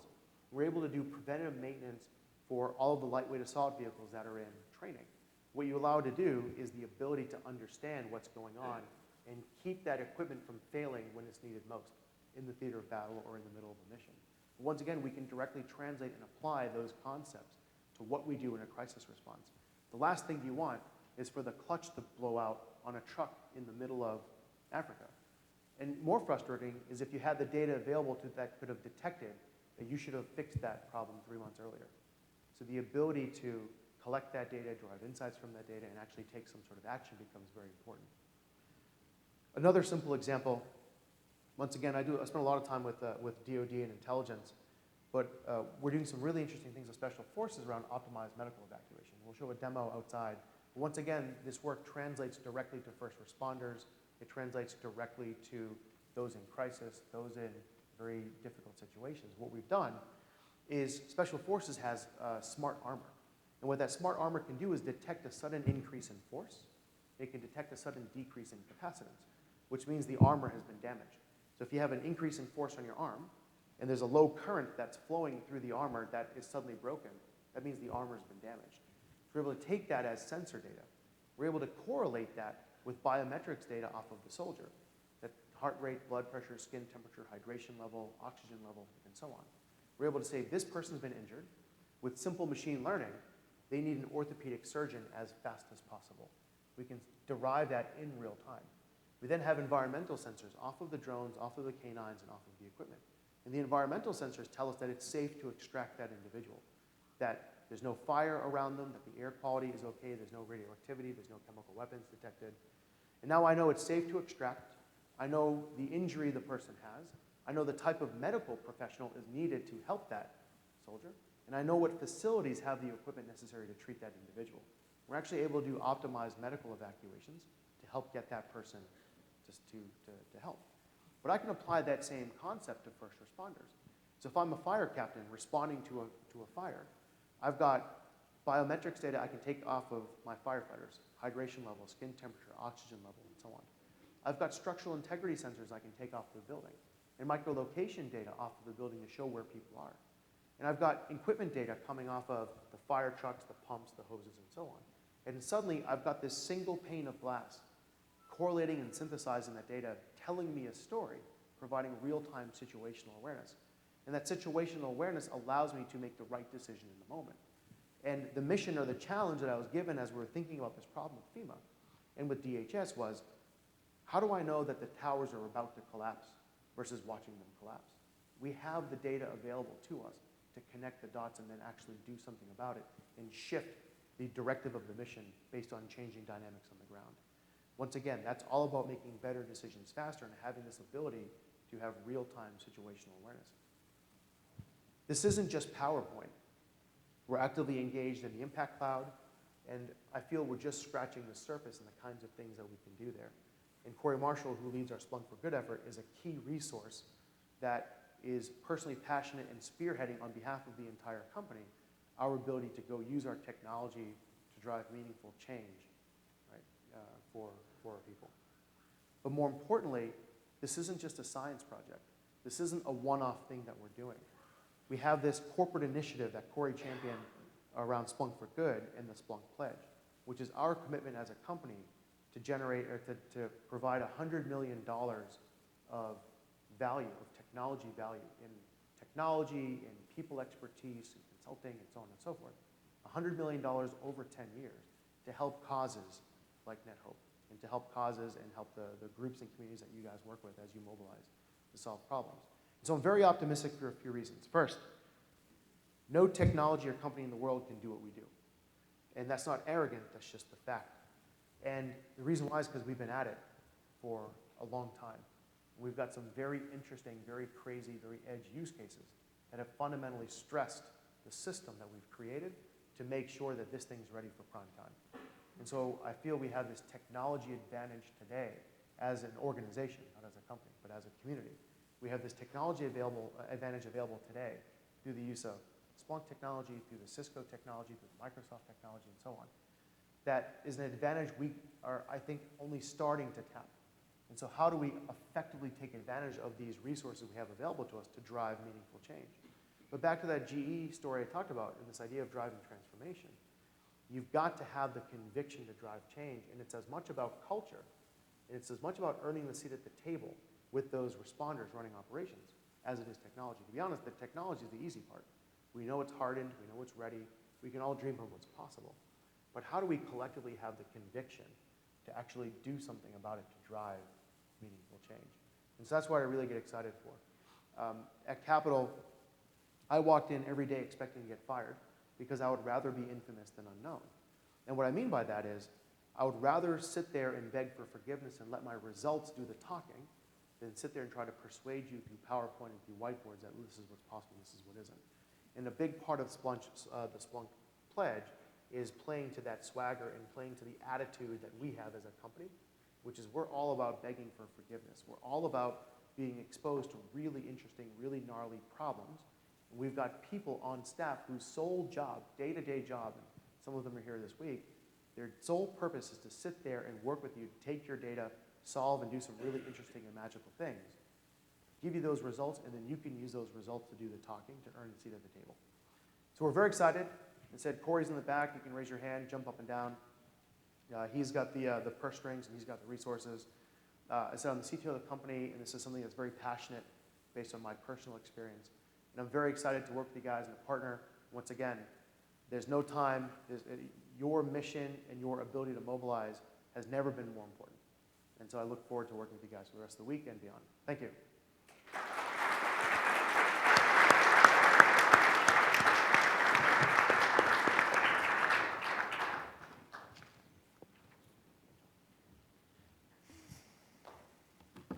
Morning, everybody. Are we out? So I'm not going to get used to that. The whole week, I'm not going to get used to that. So we've heard this morning some really fascinating presentations around work that's being done at the academic level, work that's being done inside companies. And certainly this week we've had a number of conversations with a number of folks that have been up here, with some of our CEOs, with some of our outside speakers around transformation, digital transformation, what's happening, and combine that with the view that we've heard this morning about some of the ways that technology is being used in interesting ways and some of the research that's being done. We wanted to wrap up this morning with a reflection around what are some of our members thinking, and what is some of the work that's actually been happening inside our organizations. And how do we bring that together in the spirit of collaboration that is NetHope, not only to surface that for further discussion, but to think about how we might deploy that across some of our other organizations. So I want to ask Michael and Greg and JL to come on up because they're going to talk about some work that's been happening and some of their thinking and reflect from a member perspective on what we are doing and what we might potentially do together. I'm just going to put this clicker anywhere. Good morning. What about all this? We've heard a lot over the last 2 days about digital transformation, and as technologists, we can clearly see the opportunity that digital provides in connecting to our constituents and increasing the impact of our organization's mission. So it's simple then, we can all return to our organizations next week and start the transformation process. The reality, however, is that we have to start with the organizations we have and not the organizations we'd like to have. And in many cases, there's a yawning gap between the two. Most of our organizations are not startups. We are organizations with long and rich histories, most of which was outside the digital age. And we have a leadership and management that reflects this. And this is a leadership and management team that may be uncomfortable, if not resistant, to this strange new world. To Lauren's point, 52% of CEOs in our sector are saying that digital is not strategic. Even if they understand the need, they lack the literacy to engage meaningfully on the topic, often leaving it to the CIO or maybe a chief digital officer to make digital happen. As a result, we struggle to transform our organizations at a snail's pace, whilst the speed of the outside world is getting faster and faster, as we've seen over the last 2 days. So if the outcome we desire is this digitally transformed NGO, what I would ask then, what is the theory of change that will make this happen in our organizations? We all know when we're out in the field that we simply don't go out and drop a new technology or a new way of living to our program participants. We understand the many, many failures I had when we started out 40 years ago, 50 years ago, and 60 years ago. And over a long period of time, most of our organizations have developed a solid theory of change. What are the outcome pathways, the short, medium, and long-term outcomes that will capacity build our organizations to take advantage of this digital world is the question I would ask. What are relationships and dependencies between these outcomes? And I deliberately use this word, theory of change, because it's a language that our organizations understand. As a CIO, it's taken me 4 years to get digital onto our organizational scorecard and strategy, to get an engaged leadership team to the point that they consider digital in their management meeting on a monthly basis, and a board that's beginning to hold us to account on digital. It's great progress from where we started 4 years ago, but it's taking too long, and the world is changing faster than that. So I need to accelerate this theory of change.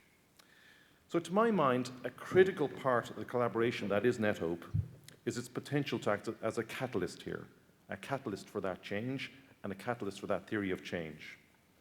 What we learn and collaborate on here and throughout the year are the tools and knowledge that support and enable this.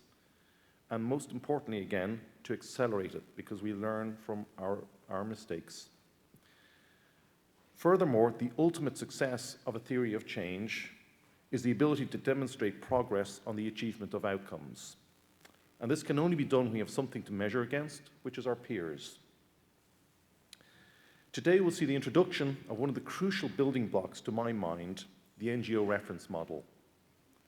This is already a tool that I've been using with great success in my own organization, and it's beginning to change the conversation.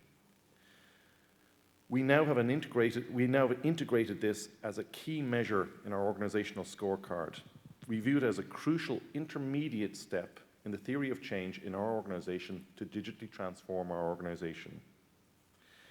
This model, along with many of the other initiatives and tools that we're developing NetHope, will eventually come together to build, I guess, a digital toolbox that we can use to enable our theory of change. I'm going to introduce Greg Snow now, who's going to introduce us to this NGO reference model.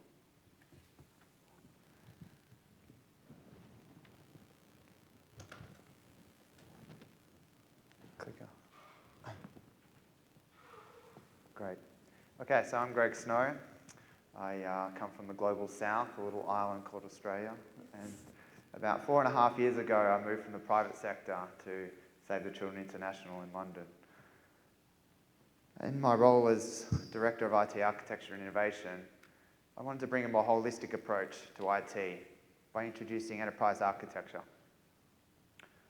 Metaphorically speaking, I wanted to think about town planning as opposed to siloed individual buildings. In other words, delivering integrated digital services. So I set about trying to understand what the organisation did.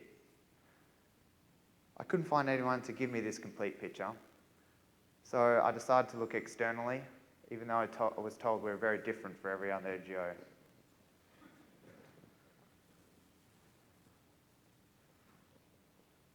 So coming from utilities and telecommunications, publishing, health sector, I was used to having a reference model to help guide me in terms of best practices. In particular, processes. I was interested in finding some sector-specific processes in the context of a well-understood NGO value chain. Ideally, these processes would be categorized at different levels of granularity so it could be used for different contexts. I searched, but I couldn't find anything. I attended my first European NetHope chapter meeting. I didn't find the answers there. But the group therapy session led me to one hypothesis, which was that we weren't that different and could be described in a generic reference model. So I set about trying to build that model by defining Save the Children's processes and then collaborating with other NetHope members to come up with an agreed view of what we actually look like. I don't have time to take you through the whole journey that started in 2014, but I do want to give special thanks to SOS Children's Villages, particularly Karen, WaterAid, particularly Mike Smith, and my business partners within Save the Children, who enabled us to deliver a beta version of this model at the European NetHope chapter meeting in Oslo this year.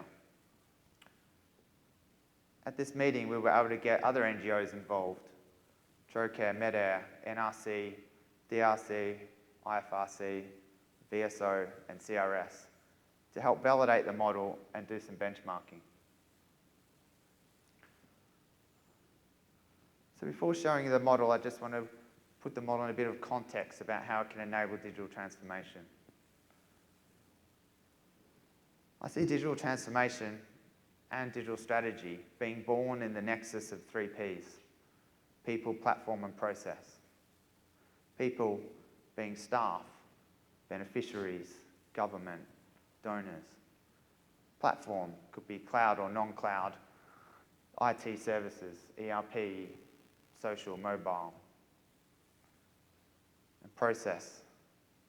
This is where the NGO reference model really fits in. It defines the high-level processes that every NGO performs. Mark McDonald, a manager for Accenture, wrote in Harvard Business Review that IT strategy doesn't necessarily equal digital strategy.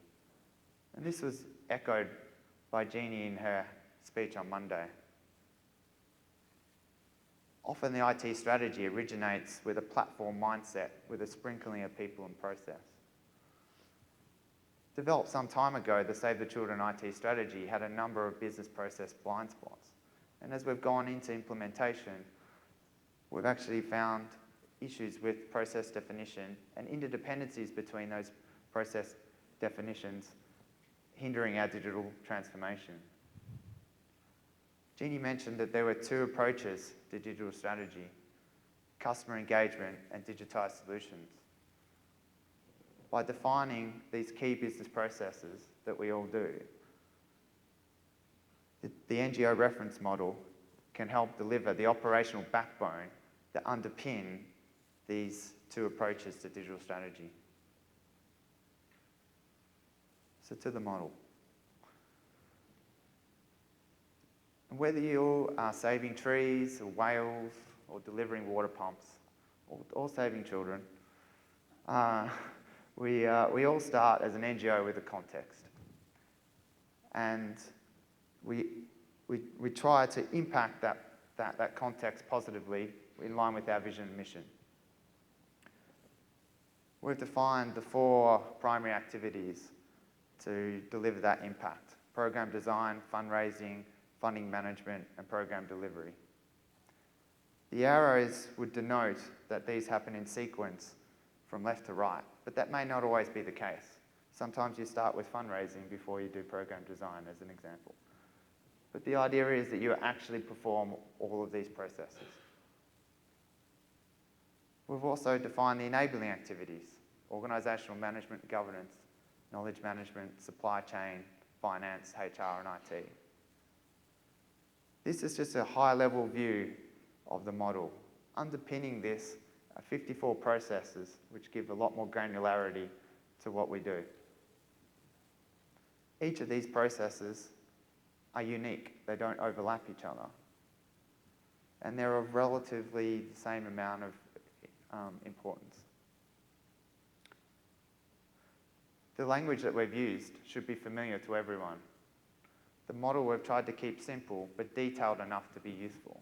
And we've tried to leverage best practice where possible. So in supply chain, we've used a SCORE model, which is used across most sectors. Importantly, this is not about organisational design. We're not trying to define who's actually performing these processes. It's just about what we actually do. So let's take a quick deeper dive into primary activities. I don't have time to go through all of these right now. We have another session tomorrow to take a look at this in more detail. But I just wanted to give you a quick picture of what we've defined at the next level down. So taking program design as an example, we've defined 2 process groups here: context assessment and program planning. The descriptions that we've used come from PMD Pro, which is a best practice methodology for delivering programs in our sector. So hopefully that gives you a quick view of the level of detail that we've gone to. And remember, there's 54 of these that we've defined. So one of the ways you can start or track your digital transformation is by benchmarking your digital capabilities. With people, you can use a digital literacy index. There's many available from the private sector that can be adapted to the NGO world. Under platform, you could use the IT capability maturity framework or the cloud assessment from IBI. I know that some of you already filled this out and are comparing results against each other. The ID data model is something that we need to be supporting, many of us, because of donor requirements. And in process, that's been a blind spot for us in terms of benchmarking. And this is where the NGO reference model can really fill that void. So some of the benchmarking that we've done today is to take a look at how we're actually supporting our core business processes. So these 54 processes, how many of them are actually supported by applications and systems? Ad hoc use of Excel and email is not a system. Okay. Now, the blue here denotes the lack of support for business processes. Now, although the percentage varies across each organisation, it is significant. Medair in particular have 81% of their processes not supported by any system. And if you drill down into these figures a little bit more, one of the things that really surfaces is the fact that with program design and program delivery, we actually have very little system support across all organisations on the whole. This could start a very interesting conversation about where digital investment should be targeted. It could also show why a lot of the innovation that's occurring at the moment is on the edge but doesn't actually integrate with the core. So we have this condition of pilotitis, not achieving at scale. Now, some of you may realise that I've only got 9 graphs on there. I couldn't fit the 10th organisation on one slide. But what I have done is do an average here, which does include IFRC. Sorry about not being able to fit you on there. And there's 2 percentages which I'll just draw your attention to here. On average, 39% of our core business processes aren't supported by any system. And only 10% are fully supported. So for the organisations taking part in this so far, you can see that we have a long way to go in our digital transformation. There are additional benefits provided by the NGO reference model. Just identifying which activities create value or impact and which ones are supporting or enabling can create an interesting discussion around shared services, or indeed outsourcing the processes that are not value add. It can also help you define your operating model. Where do you want these processes to be occurring? Globally, regionally, country office level. Who should be performing them? It can also give you a view on your 2B and your as-is and 2B business process architecture. It can also help promote cross-departmental and cross-organisational collaboration. The organisations that have taken part so far have had great benefit in collaborating together, particularly with the benchmarking exercise, seeing areas of common need and maybe areas where we can work together more collaboratively. It's been used as a useful tool for induction process. So SOS Children's Villages are already using it to onboard their staff. It can help with discussions with partners and suppliers. Importantly, it delivers a common language. I recently had a discussion with Save the Children, Norway's key IT supplier. They've been using them for many years. I sat down and took them through this reference model. And they said, wow, we had no idea how much you actually did as an organisation. We could and should be doing a lot more with you. I challenge the suppliers here today to benchmark your products and services against this model and see how much of it you're actually covering and how much more you could be doing for us as a sector.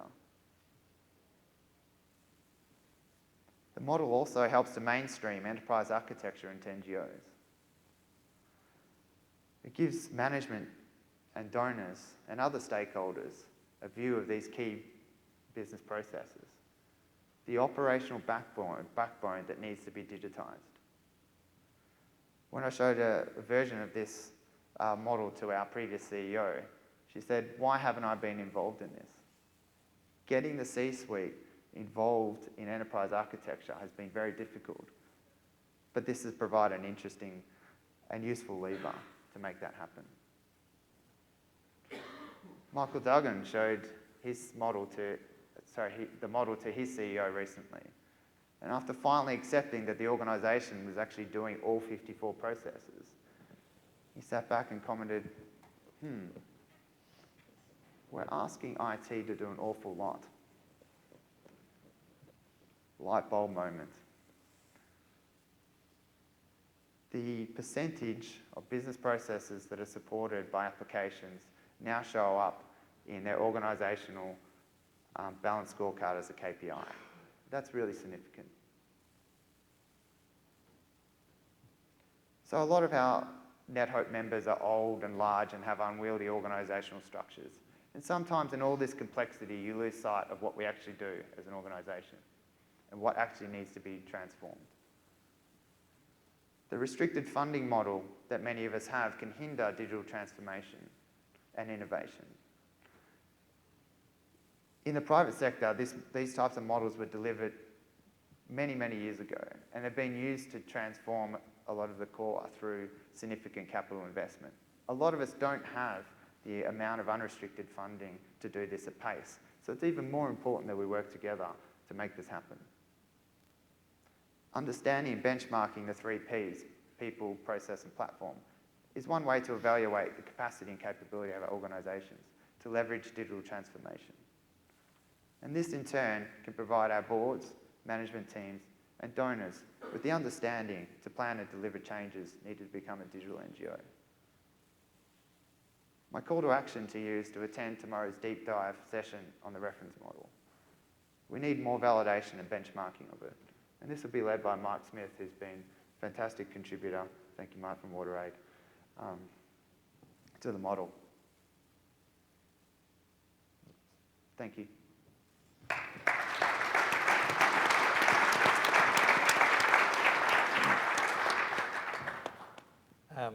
Before I start on what happens right at the edge of digitization, if I don't see some of you in January as you pass through customs, welcome to New Zealand. I'm Jean-Louis Cochat. I lead the information technology at the Nature Conservancy, and we're a little bit at the edge of digitization. So if this presentation is a bit of a blur, that's what happens at the edge of digitization. It's a blur. Let's talk a little bit about what digitization is about, right? It's about the technology that we use to run, enhance, and transform our mission, our programs, and the operations of our organization. Most of the time, and the 52% of our digital leaders that even get digitization thinks it's about social media, but it's a little bit more than that. And digitization means 2 things. It means that people get in really, really quickly. It's amazing to know that, within 36 hours, $10 billion were purchased of a Tesla Model 3 that only existed as a drawing, nothing else, right? But they also leave it as quickly. Who's playing Pokemon Go right now? Nobody? Come on. One person is doing it. Right? And technologies has become a lot more about emotions than actually the tech underneath that. So we have to do it faster in a context that's evolving. It used to be very predictable, right? You could have architectures, roadmaps, and others. But today, and we saw it with, what is it, Snapit or something like Smackit and others, the world is changing, and it's about to change even more, right? Spend 5 minutes in Silicon Valley, and you can see a little bit of the future turbulence that you're going to see. That means that as a CIO, we have a very different roadmap for our career, right? From digital officers to people running the business as well. We're seeing here CTO of Splunk presenting about the business. And that's happening everywhere. And this is purposefully a blurred slide, but when you get it, you can figure out the different path. I went to this little tool on Google called Ngram, where you can find out the incidence of words in the English literature published. And I looked since 1800 on 2 things, technical skills and social skills. And what was interesting is that at one point, social skills mattered more than technical skills. And yet we are, as CIOs, very much rooted and grounded in the technical skills of our staff. So what does it mean for us, CIOs, and IT leaders in our organizations? Well, a couple of things. First is, where are we going to be in 5 years? I mean, if this thing transforms itself, the world as we know it, regardless of any results of last night, but if the world transforms itself digitally, then where are we in 5 years when the world has transformed itself in 3? A reflection for our own careers. And the other thing is that, hold on a second, if the business is doing IT and we're no longer doing solely IT and it's becoming increasingly a teamwork, then who do we train and how do we source those? And where are the skills, right? How do I train the non-IT people of the organization in IT skills to do a little bit more from the shallow IT to the deeper IT that we do? And then what does it mean in terms of the skills for the staff? I mean, the bits and bytes, we got that, but those rights and social skills are really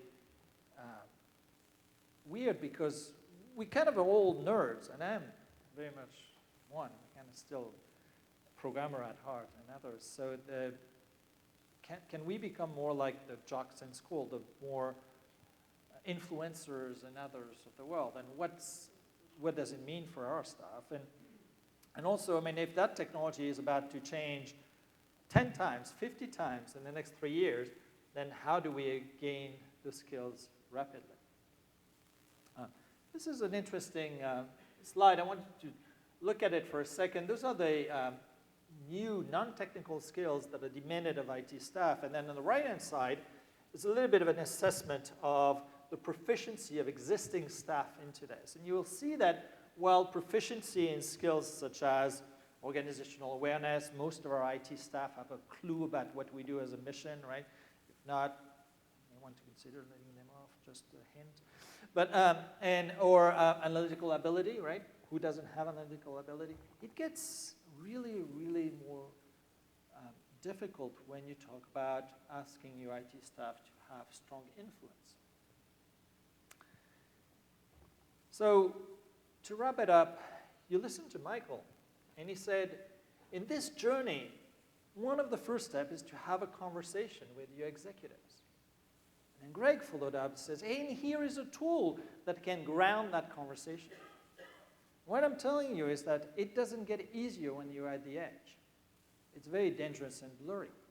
So take it your own way and take from our input the elements that you can take back to your organization to build your own journey. Because there's no question. In the next 3 years, actually 4, but 3 years, a lot of it will change in our world.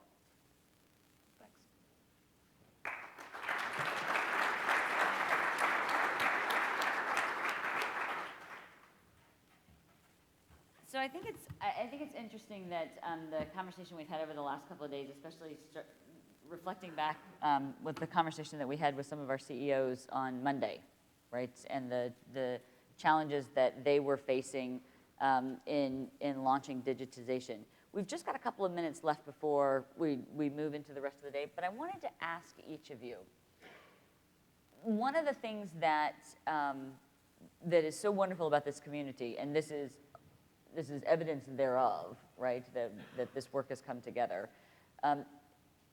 What would you want to see a year from now, 2 years from now, 3 years from now? What would you hope that NetHope members would have taken away from these initial conversations and the surfacing of this idea of a digital NGO? What should our organizations be focusing on, and where should we be in 2, 3, 4 years? And I know that JL has no opinions on this, so that's why he's being quiet. JL. So for me, it's very simple, right? We are so far spread in that journey. I've never seen that in IT, right? We usually really, really at the same time. We relatively implement the same platforms, technologies, and others. We're usually 1 or 2 versions apart from each other, right? But on this, we're all across the map. So getting a more centered way where we can help our friends who are just starting, having those conversations with executives. People are grounding themselves in the models and the experience at the edge of digitization, trying to make that more in the middle so that we collectively, as a group of 50 organizations, members of NetHope, can move together and advance that journey as a team. That's great. Greg? Yeah, maybe just to follow on from that, I think it's important that we speak with a common language and have focus at where our need is. So at the moment, I think that we kind of fragment our voice with partners that can be helping us. And one of the reasons why we've been trying to get a number of organisations involved in this reference model is to get a feel for where our greatest needs are, and then collectively try and solve them. So that's where I'd like to see us work. Michael? Microphone, so I'm going to talk very, very loudly. So, thank you. greatest challenge, I think, is creating that culture within our organization, that cultural change. I think, you know, the tools and the technologies, I think we're finding increasingly they're reasonably straightforward to acquire and to deploy, but it's getting that culture change, particularly at our senior and even more so our mid-management, at least with our senior management. Our boards are kicking them around digital. But the greatest challenge, I think, is that cultural change at our middle management there to embrace digital. And actually, it's more than that. It's flexible ways of working. It's you know, agility, which has been missing for a long time in our sector, mainly because of the highly distributed nature of our organizations, which have created very challenging circumstances to actually create a theory of change that's effective. So really, it's that culture change that I'm trying to get my head around. And you know, if you talk to our field staff, they will always say that the difference between good and bad programming is that the community takes ownership of whatever it is, the program. That's going to lead to a successful program. And it's until those people actually embrace and take ownership of it, we're the capitalists, but until they actually take ownership of it, we will not succeed in transforming our organizations.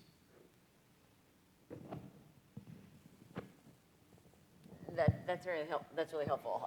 And if I just look at this, I mean, I think the things that you guys have surfaced, right, in terms of how do we get more cohesive in the way that we think about digitization so that we can actually collaborate most effectively? How do we create a common vocabulary around what we're trying to achieve so that we can share best practices and do that collaborative work more effectively? And then how do we create a culture of change and encourage and get adoption at the senior level is a great way to think about sort of the agenda in terms of the way, the backdrop against which we measure our work in the coming years. I mean, NetHope members have done amazing things together over the last 15 years. That's certainly achievable. Let me ask sort of a final question, because I know that I'm getting pressed for time. But let me ask a final question.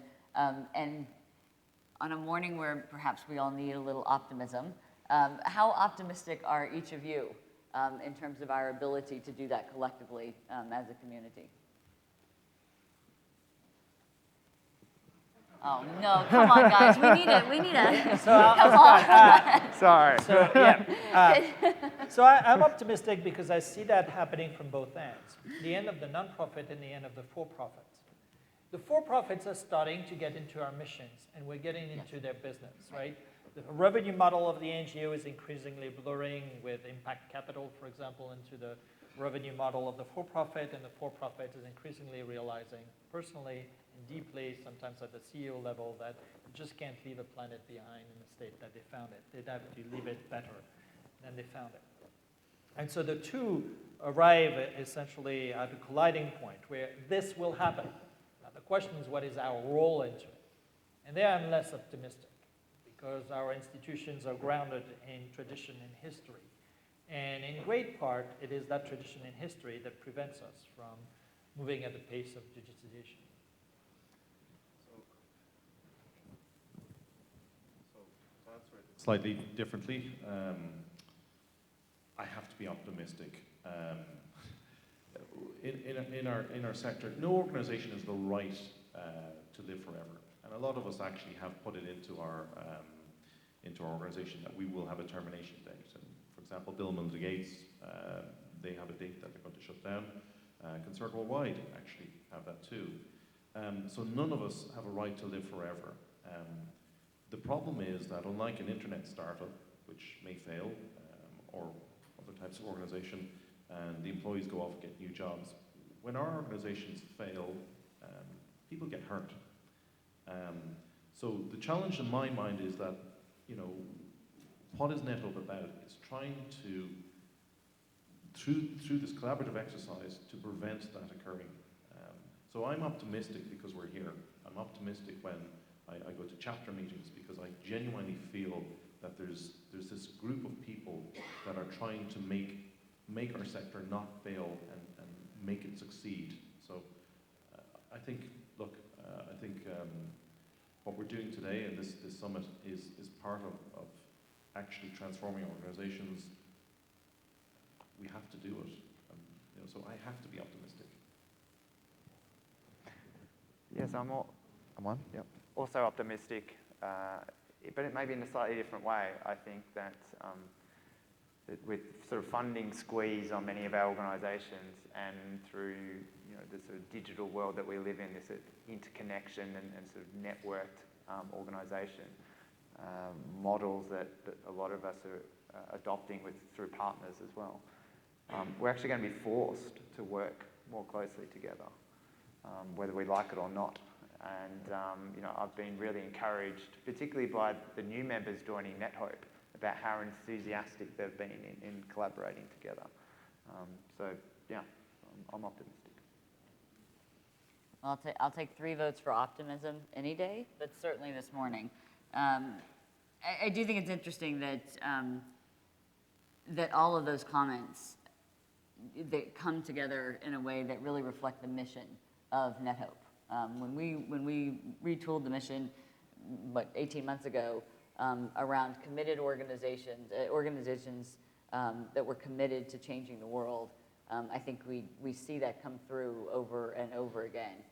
I think it's interesting that we're all working together to figure out the tools and processes to do that, so that they're actually the resources that we need and the roadmaps that we need in order to be able to achieve that vision collectively, and then the respective missions of our organizations. I want to say thank you to all the 3 of you especially, and everyone that's worked to support this kind of work over the last year, because I do think this question of digitization is very hard, and I do think that being able to be planful about the steps that we need to take, whether we see the glass half full, half empty, or wonder why the glass is the wrong size, knowing the various paths to get to the outcomes that we want to see is helpful. So thank you all for your work. Thank you all for those that have contributed and those that will be taking a look at this work so that we can continue to move it forward. Thank you, guys.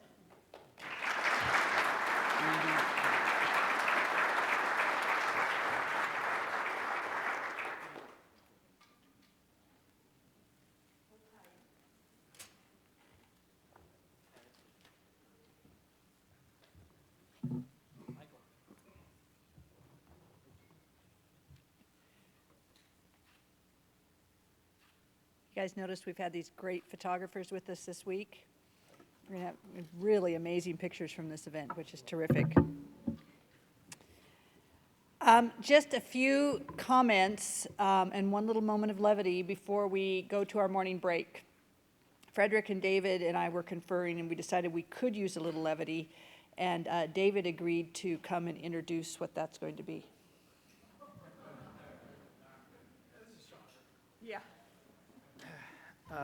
Yeah. So those of you who know me know I believe strongly in the power of humor. Not to take away from the seriousness of the work that we do, and I thought this last session was great, and thank you guys for putting that together. But I do think in all cases, particularly this morning, we could use some humor. So I'm taking one for the team. It is at my expense, as you will see, but I can handle that. There has been a groundswell of interest in knowing what my Apple Watch comment was about. I think it's trending now higher than the post-election results. On Google, Vincent particularly is very excited in the back of the room. And just as a side note, I have not retaliated yet, and so I'm looking for ideas. I'm looking for input, so just see me at break and we can collaborate on it. So I guess doesn't really need any more introduction. Frederick, you want to hit play?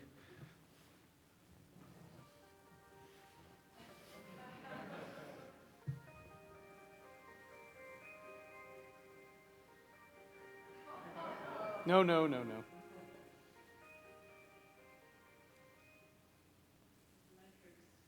With inside NGO members, and many of our members are also inside NGO members, so that this would be a good time for us to share the data. So, the last chapter, the European chapter, I'm looking at David. Okay. But I hear there's a lot of discussion about the need to have some IT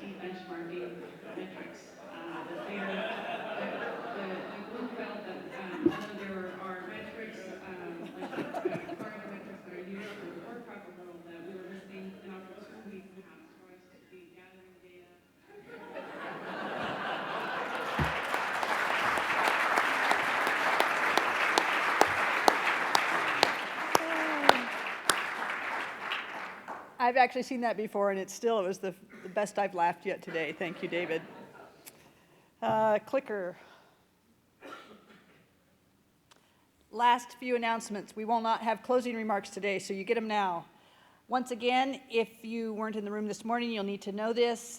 Make sure you have the sticker on the back of your name tag so you know which field trip you're going on.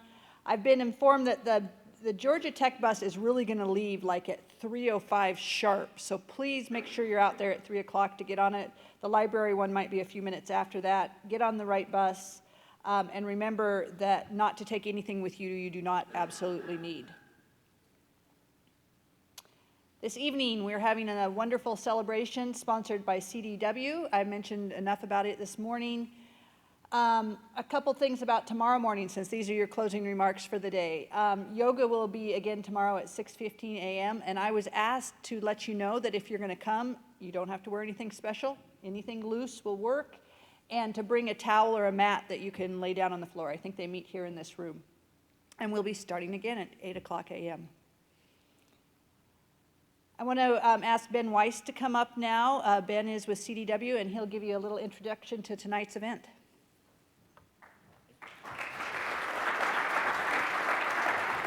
All right. Good morning. I'm thankful for that last piece as I made sure to check my fly before I came up. All good. My name is Ben Weiss. I'm the director of sales for our nonprofit group at CDW. You might remember me from NetHope Copenhagen. I had the pleasure of presenting and saying a few words prior to all of the acrobats and singers coming on stage, which was outstanding, by the way. That was fantastic. In that time that I had with you last year, I talked about the journey of CDW and kind of how we've evolved over the years, and that is still our message today. We're 1 year certainly evolved from that position, but for those of you that aren't familiar with CDW, we are historically known as a great company to work with in terms of acquiring hardware and software. That's kind of where we started. And you think about brands such as Cisco, Microsoft, HP, IBM, Lenovo, Dell. For most of those partners, we are their #1 partner in the world. On a side note, for those of you that work with us, you know we have historically not been a partner with Dell until October of last year. And within 3 months of working with Dell, we were their 4th largest partner in the world. And after 6 months, we were their largest partner in the world. So it really speaks to the size and scale and the benefits that we offer our customers as they think about those types of solutions. Along that path and that journey, we made the evolution to become a solution provider, and that included investing in many types of solution architects, at first over the phone, then having the ability to have those solution architects come on site and help you architect solutions. I will show a video here in a minute because I know that videos are always better than me standing up here talking, but it will kind of highlight the orchestration effort that we do with our customers around IT. Continuing in that journey about a year ago, and this was fresh when we were in Copenhagen, we had just finalized our acquisition of a company called Kelway that is based in the UK. Finalizing our global solution efforts. So we are now a year removed from that and doing some amazing things to help our customers both domestically and globally with that CDW UK, as they're affectionately known, helping our customers in many countries across the world. The last thing I'll mention in terms of our focus, my team is 100% focused on nonprofit customers. So we have 65 account managers back in Chicago. Many of you work with them already. All they do is talk to nonprofit organizations all day. And there's 2 benefits to that. The first benefit is that they hear the same challenges over and over again. So as we think about the challenges that you're facing on a daily basis as it relates to technology, they see the same things, they implement solutions, and then one of the best things that CDW is capable of is replicating those solutions over and over again. So you'll notice that anytime you bring a challenge to us, rarely is it something we haven't seen before. The second benefit to that is tied to the pricing capabilities that CDW has. We are often first off, we're very knowledgeable about the programs that already exist for the manufacturers that are out there. Not all of our competitors are as educated on those pricing programs, but we're also working with our partners to implement new pricing programs for those manufacturers that are relatively new many of them haven't thought about a nonprofit pricing program, and we are the ones that are actually initiating and instigating that conversation and then passing those discounts along to you, our customers. So with that, I'm not going to take up any more time. I've got another speaking position tonight, and we'll change the tone a little bit tonight, have it be a little more fun, but you'll get sick of me by the end of these few days. I do have a video, though, that I'd like to close with, so if you could roll that. Before the products were flying off the shelves, and technology helped make rocket science simpler for actual rocket scientists, and healthcare networks, and government agencies, and schools, and businesses of all sizes. Before the top brass started seeing IT as oiling the gears of the money machine, and your vision of IT was being executed by people so good you swear you must have dreamed them up. Before all of this, there was a conversation with the solution experts at CDW. You see, CDW is like the conductor of an orchestra. A conductor doesn't play a single note, but they command the power and the beauty of every instrument. That's what we do here at CDW. We take all of the power of the products of all of the partners we work with, and we make that work for our customers. We call it IT orchestration. Orchestration is about more than what we sell and what we solve. It's how we serve. It's ongoing relationships. It's being a proactive problem solver and a trusted advisor. Orchestration is CDW bringing together the very best performers in the business, our partners, and creating value for our customers' customers. Orchestration makes technology work for our customers. Orchestration makes technology achieve their goals. From assessment to design to implementation, CDW is your conductor of IT orchestration. IT orchestration by CDW, people who get it.